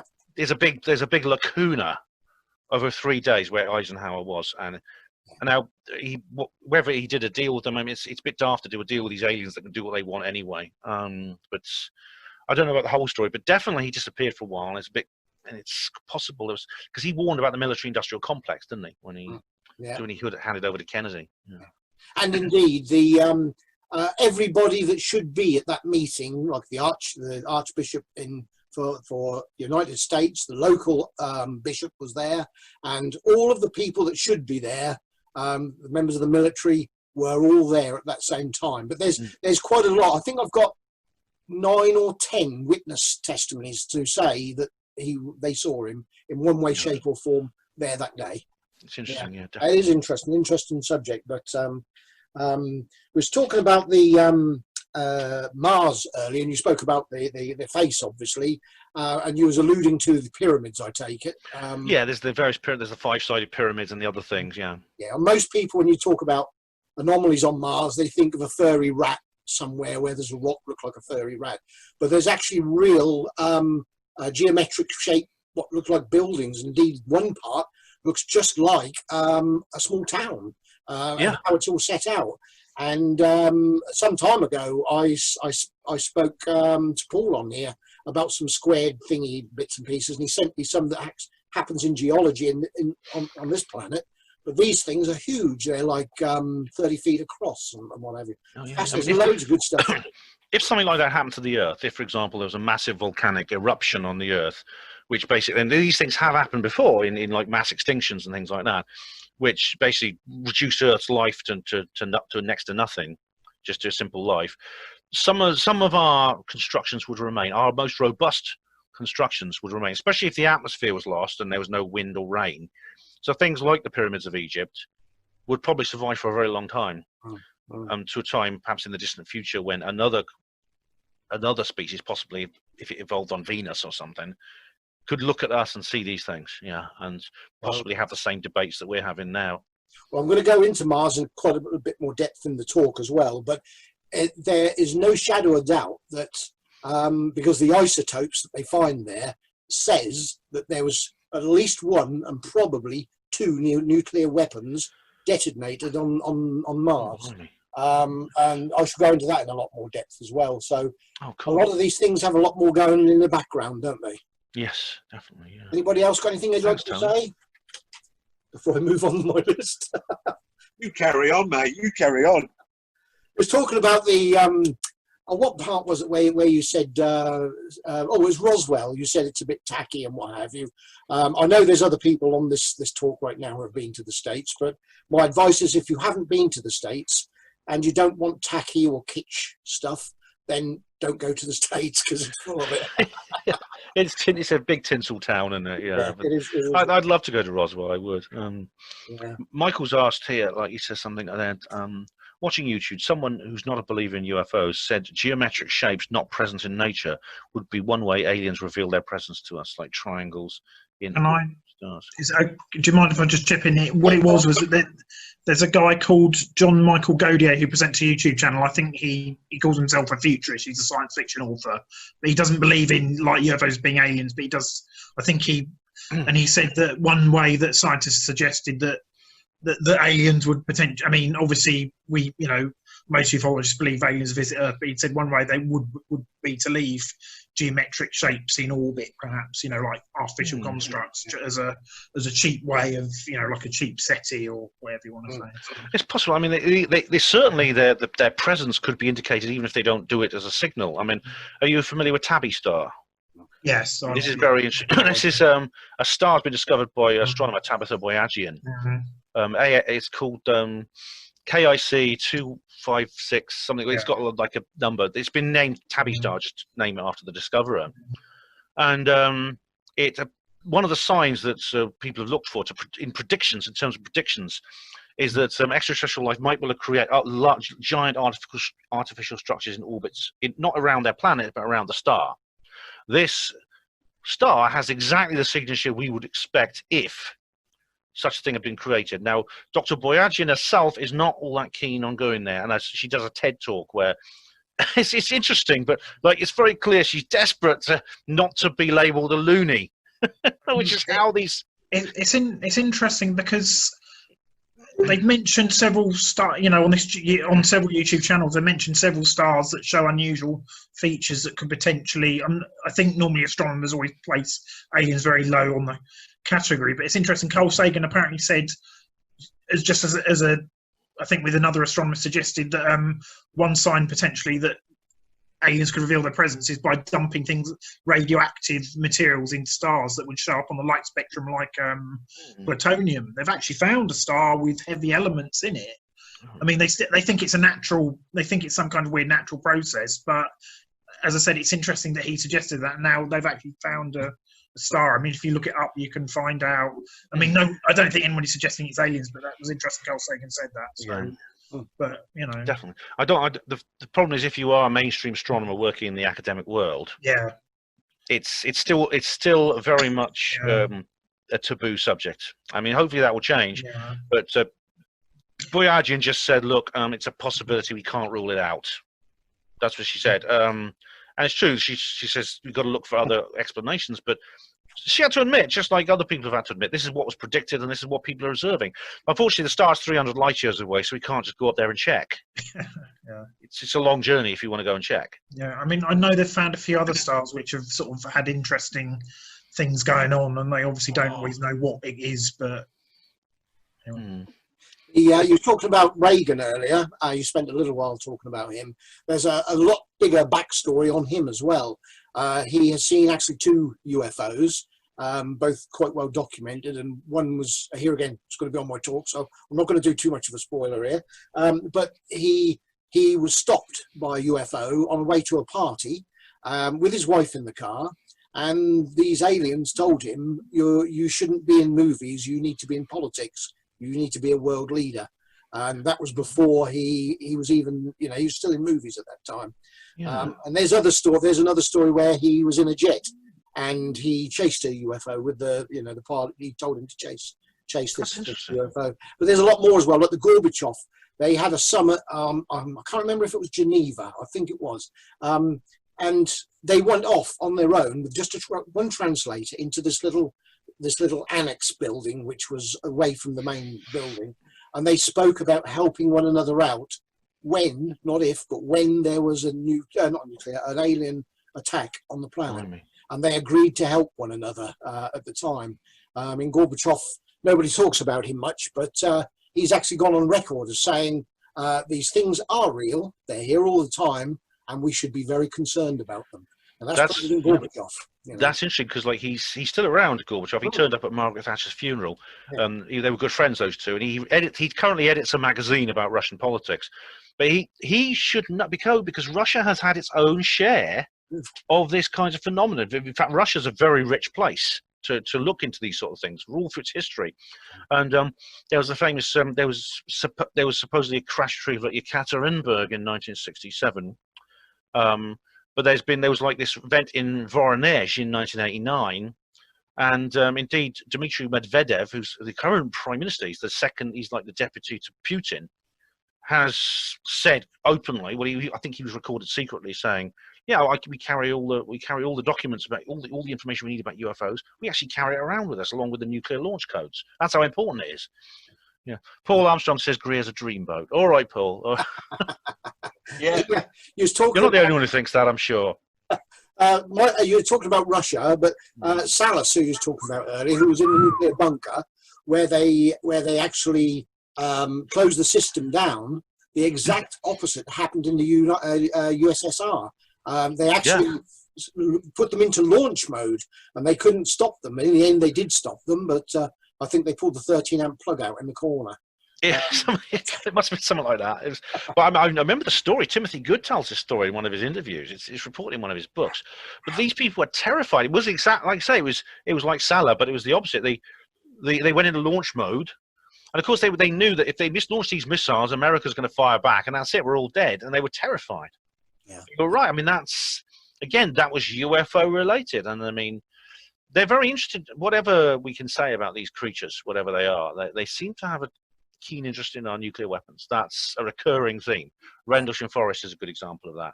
There's there's Bob Jacobs, Dr. Bob Jacobs. I think we met him. You were at the UFO Truth magazine. He filmed one of them. The film UFOs and Nukes, well worth watching. Oh yes, yeah. You're talking about Steve Bassett earlier. I've actually met the man, and he's one of those unsung heroes, really. I believe he's like go down in like Stanton Friedman and Dolan and what have you. He's and as you rightly say, he lives in his car, and he admits that UFOs have destroyed his personal life. They've destroyed him financially. And then you get people say, "Oh, they're only doing it. They're selling the book to make money," And there's this guy who is a big character in the scene and needs a big pat on the back. He's actually living in his car. So it's incredible. I mean, I really do ask the skeptics to think twice before they make these statements, because it's insulting to these people. It's insulting to our intelligence. It's a similar story as with Dolan. It's a similar story. Bassett, I mean, in one of his interviews, he talks about his early life and about how he was a pro tennis player. He was keen on pursuing a sporting career, which, of course, if he gets up into the big league with tennis, I mean, he can earn a fortune. You know what I mean? It's very, very high prize money on the big tournaments. But he basically stopped that to do what he's doing now. I mean, it's another of these riches to rags story that we don't realise. And all the skeptics do is they point at, like Pilkington, they just point at these museums and they go, isn't it? Oh, it's an industry. And then they don't realise that there's literally, I can't think of any motivation for these people to speak out, especially when you see the number of witnesses, who they are, their positions they hold, the positions they hold in professionally and socially, which they jeopardise to speak out about this. Oh, it's incredible. It's incredible, Tony. It's just... Yeah. You was talking earlier about the, his name eludes me now, the guy, the FAA... John Callahan. Right, John Callahan. Just to go a little bit deeper with that, on the Japan Airlines incident, he had all the radar stuff and all the information there when the men in black, so to speak, came in, took all the stuff away, said this didn't happen, you can forget about it all. But they didn't know that he'd kept a copy of everything back at his home in safe. So he's still got the proof of everything that happened there. It's good that he did that, because otherwise it would just be a rumor and that might be true. It'll become like many other UFO cases. It might be real, but we don't know because the evidence has gone. He evaded the cover-ups in that respect, which is a very, very noble thing for him to do. Yeah. And Timothy Good, you spoke about. I mean, I don't think he does the talk circuits anymore. We did think about. He's getting on a bit, isn't he? He's getting on. We was going to do a conference in Cambridge a few years ago. I think he was booked for it, if you remember. But that was all postponed for various reasons. Well, we did contact him with a view of getting him to come and do a talk, but his agent is a silly amount of money. But I have to say he's been very influential, as you rightly say. I mean, I've got all his books, and he had a lot of highly placed contacts as well. Deservedly, yeah, definitely. Yeah. Michael says that Independence Day Resurgence was the worst film I've ever seen. I actually think it was an improvement on the original, Michael, but then that's not saying much, is it? The test card is an improvement on the original. Tony, Yes. listen to me. I shall have to dig those bloody tapes out. What tapes The are they? ones where I recorded Timothy Good on Radio 2 at night years ago with Nicky Campbell. Oh, please do, Graham. Yeah, if you can get them out, we'll put them on a computer. And if Sean's still there, are you, Sean?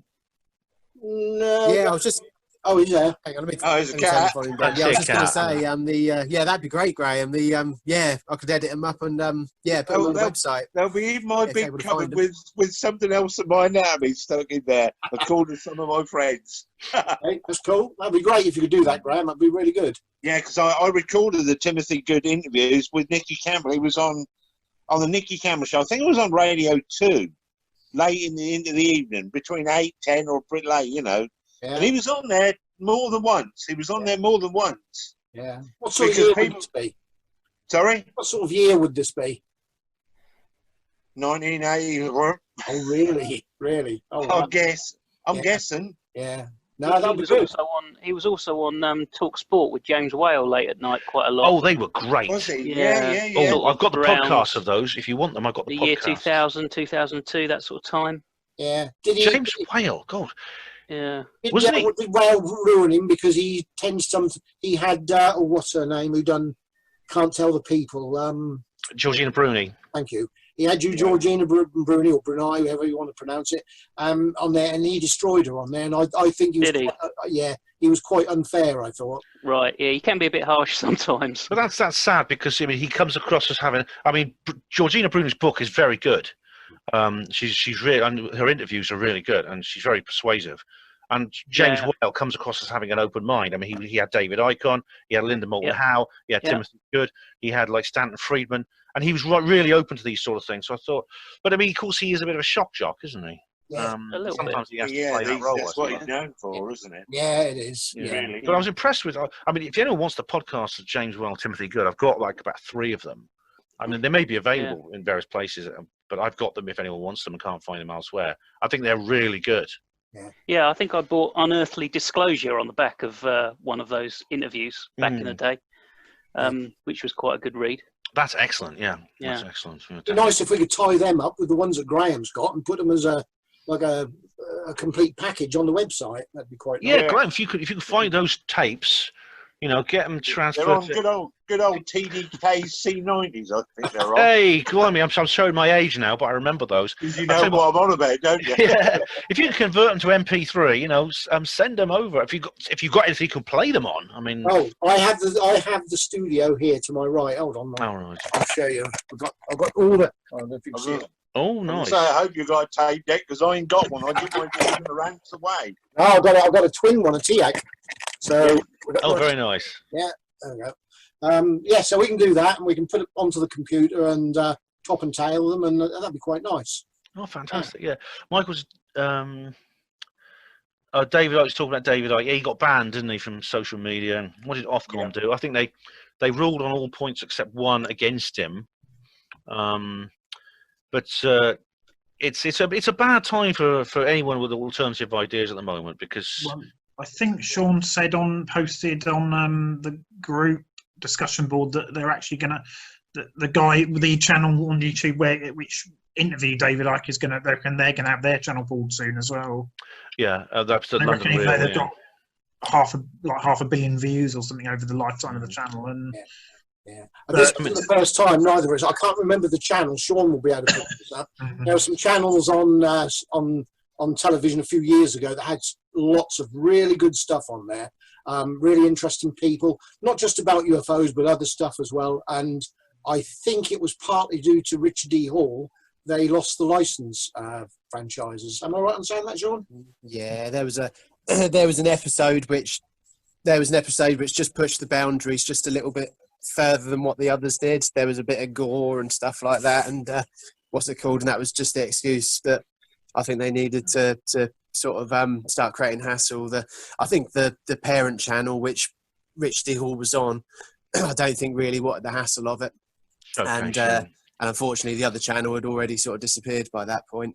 But of course, Press TV, the Iranian news channel, is another one that did get pulled by Ofcom, and they did run some alternative content on there. Not it wasn't like sort of a conspiracy channel by no stretch, but they did like run things about 9/11, sort of and I think about some other sort of topics as well. So I know that there's nothing new, the censorship, but it is concerning. They have a clause in their community guidelines on YouTube.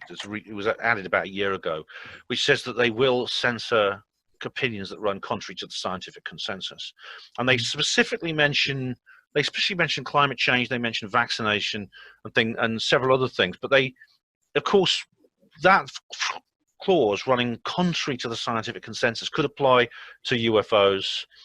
It could apply to. I mean, with David, it's the 5G. COVID thing, which whether you believe him or not, I personally think David's made a lot of mistakes in that respect, but I don't believe that means he should be gagged. I mean, if anything, in fact, if it's counterproductive from people who don't want him to have a platform by taking it away, because David has actually become he's actually got a lot of publicity kudos off this from his banning. He's now forbidden fruit, so a lot of people who wouldn't look at him before are now looking at him. And a lot of people say we should all we've got free speech and what have you, and it sounds very good until people really do have free speech and they do say what they want, and then a lot of people don't like it, whether it's politicians or whatever. Guys, hello. Guys, I have literally whilst you guys have been talking, picked up my other phone and gone into YouTube, and the whole thing from 1991 with Tim Good. With Nicky Campbell is on there, a 40-minute interview. Oh, wow. So I've just shared it to my page. I'm now going to share it to the UFO group. Good, excellent. Cheers, well, Graham. I just thought, I wonder if it is there, and it is. Oh, excellent. That's really good news. Thank you. Michael's about to come in, weren't you, Michael? Sorry, one last thing. Mike. Sorry, this will be the last thing I say because I've hogged the conversation enough. But Yeah, you're right. just I follow a lot of YouTube channels, and most of them nothing to do with UFOs. But I think most people are outside the mainstream, like people who are not like Disney or like basically they opinions that run contrary to the mainstream media. They're all being penalised. It's not just. I mean, that's people who talk about things like comics and entertainment and all sorts, and they're just being basically labelled as non-PC. You're not. You're anything that and. interesting. I mean, like there was a channel I follow that does stuff about the First World War, and they made a documentary about the Battle of Berlin in 1945, and they can't put that on YouTube because it's the content restriction. And apparently, if you mention the word Nazi in a video, apparently that will because obviously what YouTube do, they use algorithms. What they do is everything that all speech on YouTube is basically converted into a text file, and they basically scan that for certain keywords, you know. And this is I mean, this is probably not well known, but it's not hidden or anything, and you can get demonetized or banned or shadow banned or whatever, you know, certain restrictions if you use certain words and certain terms. And you know, like apparently if you use the word coronavirus, that can affect your YouTube channel. And people have to avoid using, people call it things like the beer bug because of, you know, Corona beer, and they call it the plague and all sorts, but they can't use the word coronavirus. Well, when I did the mindset last, I called it the Satan bug, simply because I knew Gareth was going to upload it to YouTube. But it's appalling, but it's true. I mean, these words, you never hear that in the mainstream media, but it's well known. You know, I mean, it's a lot of content creators say that, and it doesn't matter what what the mainstream media. Yeah, it doesn't matter what the context is. You utter these words because the problem is these algorithms are a blunt instrument. You know, they're. You know. Well, just today, I had a message come up, and somebody had put. They're still on there on one of the posts today. Somebody said something about, I don't know, beating a horse or something or other. Can't remember what it was. And I had a message come in and said, this is very dodgy, you know. Was that me? I put something about flog because that's it. No, flogging a dead horse. Really? I think so. And they sent me a message, and I cleared it to be used. I went off there, and 10 minutes later, I see this poor kitten that had its legs cut off. Done and still alive, and I thought, well, hold on, you know, they may be algorithms, but they ought to do something a bit different if that's what they're doing. Well, I did hear the other day that they reckon Twitter are trying to develop something that will hunt down bad memes. You know, all the memes we see, they reckon they're going to they're going to try to develop AI which will get rid of all those as well. So perhaps. I don't know. It's horrible. I mean, it's so hypocritical because the mainstream media are they're really the worst offenders for these very things they're penalising us for. I mean, I did a talk about the BBC where I make a point about the Gunpowder drama series, which was shown just after the watershed, and it's highly acclaimed, but the critics sort of say almost as an afterthought, does it really have to be so gruesome because of the very, very brutal scenes of violence that are in this drama series? Yeah, so one of my favourite films is actually Shirley Valentine. I don't know how many of you've seen that, but it's a film with a very uplifting message. It's very happy. It's a happy film.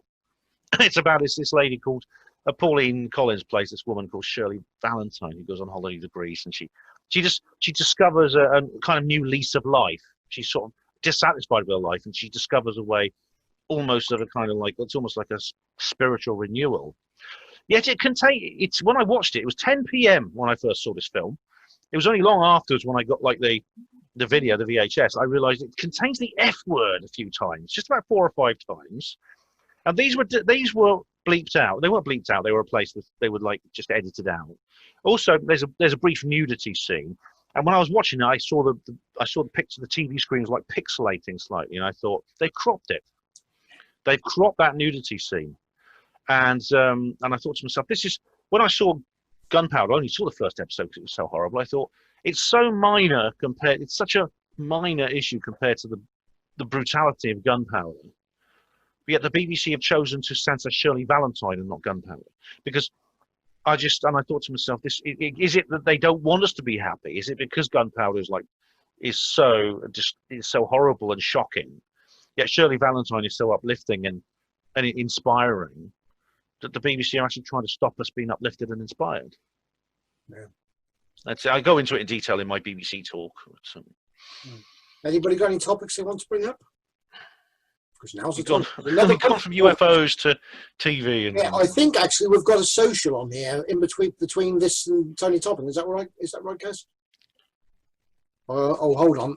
Do you guys get together because I'm doing that with the Lapis group on Skype. We're sort of like it's just like socialising from home sort of thing. Yeah. Well, we're hoping to have some socials on here in between having some speakers while all this paraphernalia is going on, and but we just want to know it's going to it's going to be, well, I say successful. Tonight, I think, has been successful. We've had a great talk. Thanks. Very good. Put down well. Thoroughly enjoyed it. We've got some lovely company on here. We talked about several other topics as well. And so unless anybody else has got anything they want to say, we'll probably wind it up fairly soon. Does anybody bear with me. Do what? Bear with me. Yep. Totally off the subjects we've already been on. If anyone's interested, the ISS is over at 10:03. All right. Oh, right. And the Cygnus craft is over at 11:50. Yeah. If it's clear sky, I'll go and have a look. Yeah, Mainly from southwest, west to east. I'll have a look. Right, so 10:03 for the ISS and 11:50 for the Cygnus, which is one of the delivery craft to the ISS, but that's now been sent away, and that's on its own mission until they're done with it, and then it will burn up in the atmosphere. It looks a That's bit right. cloudy here, Graham. Yeah, I know. Someone else has already put on the page saying, Yeah. I'll I have to go won't outside tell and you have a what they look. put, but they put an expletive and said cloudy. So, Oh, okay. I'll have That's to not check. good, but Okay. It was clear sky earlier on. I got a bit sunburnt when I was at work, yeah, actually. you've but, got a week or two of these two, though, because there's some good passes coming up. I have posted them up. I normally put a week at a time, otherwise the list gets too long. Thanks very much. Thanks, Graham. By the way, I like the tie, Ben. Oh, it's good. This is actually a list of space missions. I thought that was kind of appropriate. I wore this at Hull. It's you've got Gemini 8, Gemini 9, Apollo 9, Apollo 11. There's Geminis and space shuttle missions. It's I think all the American space missions on one tie. I can't remember who Really? gave me this. Someone gave me this as a present. I don't know who it was. Well, I done my bit. Look, Yay! Aliens! I think it said something about I told you they were aliens or something like that. I should have put my SpaceX shirt on, but I can't. That's too bloody hot. All right. Well, look, I appreciate you all coming on board. And Hang on a minute, just before you wrap up. Hang on. I did. Just a couple of real quick things. The what's it called? Just going back to the YouTube censor in the what's it called? A lot of you probably know, but I actually work for an IT company, and although I think they do text-based algorithm searches like that, I think actually it probably goes a lot deeper. I don't think it's quite as automated as that. Well, at least not as basic as that. The reason I say that is because if it was, you'd get sort of positively slanted videos being ditched as well, and I'm not sure we're seeing that quite as much. But I'm sure they do that kind of search and sort of on like the subject lines and the metadata, but I don't know so much about the content. I've got a feeling that whatever they've got, I bet it's a lot more space age than sort of that. And the other thing I just wanted to mention was what's it called? When Dad said about Mars and the possibility of some nuclear devices being exploded, what burnt off the atmosphere. A few months ago, I stumbled across a series called Beyond Belief, and I can't remember where it was on. It was something like Gaia or UFO TV, maybe something like that. But in Probably series Gaia, 8, I think. is it Gaia? Is it? Yeah, I think so. Ah, Done nice by George one, cheers. Norrie, isn't it? What's that? Sorry? Is it done by George Norrie? I'm not sure. I know the face, but I don't know the name. Yeah, dark hair, moustache. Yeah. That's Yeah, it. Yeah, yeah. that's it. Radio That's show. it. Yeah, Yeah, that's him. Yeah, I think he has got a radio show, hasn't he? That's him. Well, Coast to Coast. That's a good show. Yeah, good show. That's it. Yeah. Well, if anyone's got a pen and paper and they're interested, it's Series 8, Episode 18, and What's basically that about, the title is called "Evidence of Nuclear War on Mars" with John Brandenburg. And it's a really interesting interview. I've only watched it the once, so I've not sort of checked any of it out, I have to confess. But it's an interesting possibility. He reckons he saw sort of evidence of there being sort of what do you call it? Sort of these isotopes what only get created during nuclear explosions and that, and apparently that's been detected in the Martian atmosphere. Can you give me the details again, Sean, please? Yeah, it's called Beyond Belief. Yeah. Series 8. Series 8. Yeah. Episode 18. Episode 18. The chap's name, because you might be able to find him on YouTube, is John Brandenburg, and Brandenburg is BRANDENBURG. Well, I must confess, I'm pretty sure I've seen it. But I will have a look, because it's what I'm doing with the talk, all this. And like you say, there's isotopes been found that, generally speaking, there's similar things across the north of Africa, India, and the Middle East, which I'll be talking about in the group. And essentially, there's really only two ways that they can happen. One is a meteor hitting quite powerfully and causing the heat to melt the sand, the glass, thanks to Paul. But also, the trouble is there's no meteor craters, and there's other evidence to say that they were indeed nuclear explosions. And a similar thing is on the moon, on Mars, and it's the isotopes and what have you that show that it was a nuclear explosion. And, That's amazing, isn't it? My books went there, and all the other things that I have, and I hope you've enjoyed this. And if anyone wants to ask me anything, you're very welcome. Does anyone want to say anything, ask me any more questions, or make any comments about what I've said? Do you have a website, Ben? That's it. I don't have a .com. I don't have a domain. It's just like the Blogspot domain. Funnily enough, that's just been banned by Facebook.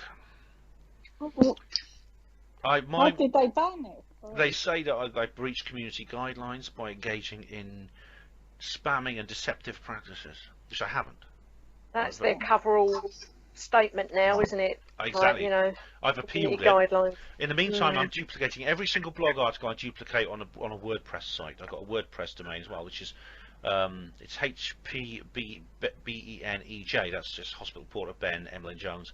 .wordpress.com, and Facebook haven't banned that, so they haven't. So I'm outwitting them for the time being. They may twig and realise what I'm doing, in which case I'll just move on to another host. Well, yeah. You have to be one step ahead of the game. They're not going to stop me. I'm not going to let them gag me like this. No, exactly. Just make sure. Yeah. There's other websites like BeSuit, and you can make your own website. Like buying a .com domain. Yeah. I might. That may be an idea. Although that's something to think about. Yeah, that's something to think about. Check out Weebly, Ben. Weebly.com. They're very good. They're very cheap. They're easy to do. Oh, cool. Is that the one you use? It is. Yeah. Right. Weebly.com. It's about $60 a year. That's not a lot. Yeah, it's good. I'll try. You have to do everything yourself, but it's good, you know. Yeah, that's okay, Carol. Thanks very much. You know, I've obviously, like, the internet is becoming more restrictive now, and so we are having to jump through more hoops to get the word out. I mean, there's shadow banning as well, which has happened to me. But you know, they can't stop this. I mean, what Storm Area 51 showed us was that there is, even if it's just people just see it as a joke, they're thinking about it. Yeah, that's right. Yeah. Ben, you know, you mentioned Larry Warren.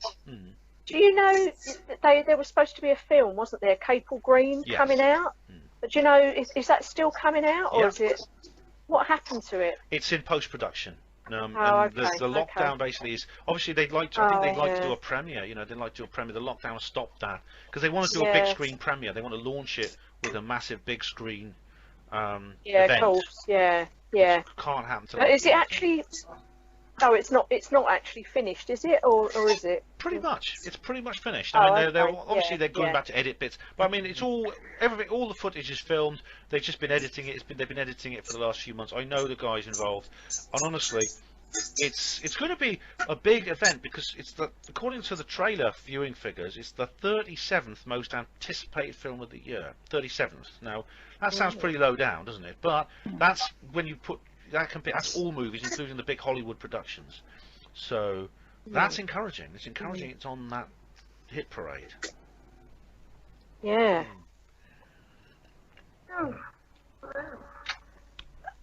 And another thing I was wondering about, I know you sort of like, you know, about Donna Hare and airbrushing these, or, you know, doctoring those photographs. Do you know when the photographs were from? That came out during the Surveyor probe mission. This was during the 60s in the Surveyor probes. because what I was going to say was, that was before the Apollo missions, wasn't it? Yes. This was pre-Apollo. This was the early moon. Because I was wondering, did the astronauts sort of actually know about what was really up there? Well, did they go up there? That's another question, isn't it? Well, I think they did. I think they did. I've read both sides. I've read both sides and looked into both sides, but I actually think they did. You see, so. But fair enough. I mean, that's my view. Okay. Well, obviously, if that's the case, then whether they were told or what they were told or not is tricky. It's difficult to know. I imagine probably they wouldn't have been informed. I mean, the government operates on a need-to-know basis. People just know what they need to know to do their job. And this indeed is something I experienced when I was in government service. I was not allowed to know any more than what I was told to know. Whatever your level of security, your level of your clearance, as they call it, is set at a certain level. Neil Armstrong, Buzz Aldrin, and the others, where these alleged landing sites was on the near side facing the Earth. That is the light side of the moon, if you want to call it that, which with the moon is visible, the Earth is visible. The alleged alien bases were on the far side, out of sight of Earth, for reasons I explained, because it's obvious this is like secret. It's possible that these bases they were not just alien bases. They may have been human bases, or indeed a combination of the two, because that the moon was visited by people from Earth before Apollo. In other words, there was the secret space program actually put people on the moon before the public one did, which would take us into the area of the secret space program, and the fact that the anti-gravity propulsion systems and free energy were actually used as part of the secret weapons program, as I talked about, to create craft that were far more capable than the ones we see today, which use rockets. In which case, possibly they put bases on the moon. I don't know if any of you've seen Iron Skies. It's a weird film. There's a series of them. I find them quite funny in a way. I mean, it's suggesting that the Nazis moved to the moon at the end of World War II. They set up bases on the moon. I think I've seen that picture. Yeah. Now, is that where they show bases like in the shape of a swastika or something like that? I think I've heard about it. I haven't seen it. It's kind of a comedy. Oh. But it's hidden in plain sight. We don't know, do we? Maybe there's some truth. Maybe there is some truth within it. I don't know. Maybe there's some truth selected within it. Who knows? But it was the very fact that anything artificial exists on the moon. The implications of something artificial like that existing on the moon are incredible. Now, recently China had a soft landing on the dark side with the Chang'e probe. The Chang'e 2 probe. It landed something on the dark side, and I wrote an article at the time saying I wonder what they're going to show us. But obviously, this is not confined to one, because obviously, at the beginning of the space age, it began with Sputnik, and then after that, of course, the Americans were not far behind the Russians, and then other countries joined in. I mean, there's like a dozen countries now with a space mission. China's is very advanced now.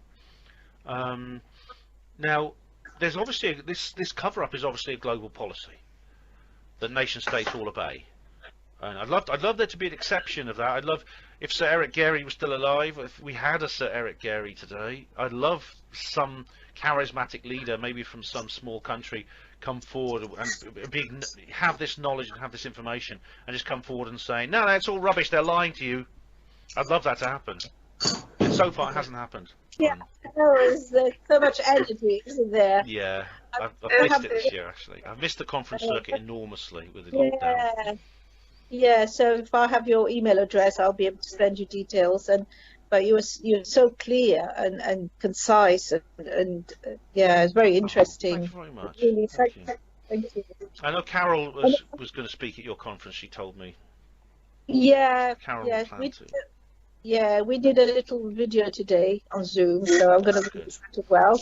And I've got another lady, and I've got a chap who's into the Skoll report. So I'm going to Zoom in tomorrow and just set up a YouTube channel for my UFO conference. Wait, did you say Skoll? Yes. The skull experiment. Yes. Oh, that's fascinating. Yeah. That's absolutely So fascinating. he's the chap who obviously started it. He lives in Spain, near Alicante. Oh yeah, this the. So, Oh, they're cool. So I know I can't remember the names of the people, but I know I've been looking. I've watched their video, read their book. Robin Foy. Robin Foot. That's it. I recognise that name. Yeah. Yeah. And they were going to do a film this year, but obviously that's on hold now. And he wants to set up a centre near Malaga to continue with this physical mediumship. Oh man, brilliant. That'd be Yeah, brilliant. no. So we're going to have a short talk tomorrow, and because my husband is really into the skull. He's like, It's one of the most fascinating experiments ever done in psychical research.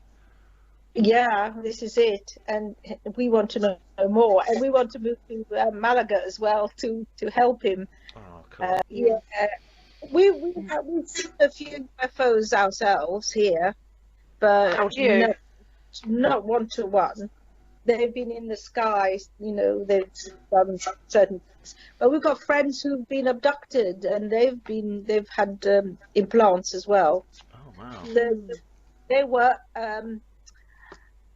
they lost time in 30 years ago nearly, and had loads of experiences. So it is what we've been saying. They're good ones, they're bad ones. So, but the free energy one, I'm really pleased that you mentioned that. Oh, They solve so much, isn't it? Oh God, yeah. It's central to the whole issue. Yeah. Yeah. Yeah. So we need to. The more we talk about it, the more we get rid of those people at the top. Yeah. Exactly. I'll get. Censoring us, aren't they? Yeah. Censoring. That's it. I've been banned as well on Facebook, but they've reinstated my. I couldn't post on the people's, groups and so on. Oh, it's terribly annoying when that happens. Yeah. It's can I just say I've really enjoyed this, and I want to say thanks. It's Lee and Graham and Gwen, Welcome.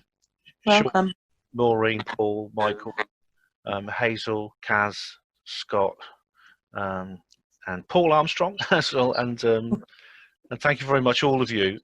This is my first ever time I've done this kind of thing, this webinar thing, and it's been great. I didn't know how this was going to work, and I wasn't sure whether I'd be able to do this properly. And I'm quite pleased with what I've done. It went quite well considering it's my first attempt. Yeah, it was good. Thanks very much for having me, guys. And I want to see you face to face again one day, and I'm sure we will. Yeah. Okay. Nice meal and a beer. Yes. If you ever want to invite me for one of your other meetings or socials and things, I'd love to come along. You're on the hit list, Ben. By the way, Graham at the top there, I don't know if he's at your top actually, you can just see the top of the head. You've actually met him previous when you came over last time. Yeah, I thought he looked familiar. Yeah, we had that meal together. Well, just a hair. Was it Prezzo's? Was it Prezzo's we went? It was, well, yeah, I think so, yeah. It was Yeah, nice. It was Mark. a nice place we went, yeah. Well, look, I thank you all for joining in. We're going to go now because it's time for my cocoa. And I missed the ISS. yes, so thank you all for coming, and we'll see you again soon. Yeah. Thanks very much, guys. Bye. Bye. Bye. Bye all. Thanks for coming, everyone. Bye-bye. Bye-bye. So that was a recording of my 2 talks, interspersed, but the Q&As are all intact. The Q&As I've reproduced both in full.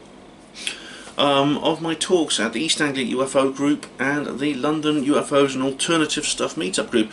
I'd like to say thank you to both those organisations for hosting me. I had a really wonderful time being online with you guys. I do hope you'll invite me back. And for anyone else interested in booking me to do talks at your event, at your group meeting, or even privately in your own homes or anywhere else, I'm quite happy to do so. If you want to invite me to travel there in person, then all I ask is that you just cover my travel expenses and give me a roof over my head for the night, because very often it involves an overnight stay. I don't have a car, I have to use public transport. Alternatively, if you want to book me to do a webinar like the ones you've just heard, I'm quite happy to do it on a range of subjects.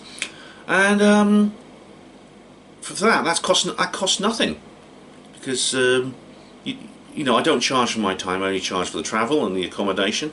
And of course, when travel and accommodation is not necessary, then it costs you nothing at all. So do let me know when you want me to do these things, and let me know what kind of subjects you want me to talk on. So it was great fun. I very much enjoyed it, and I hope you enjoyed it too, Panwo TV viewers. There'll be another video coming soon. There's going to be a new, there's going to be a comment reply video as well. That's in the pipeline within the next week or so. Maybe my next video. So stay tuned for that. Watch this channel. Hit like, subscribe, share, etc., etc., etc. Thank you for watching Panwo TV. Hospital Porters, Pride and Dignity. Stop the New World Order.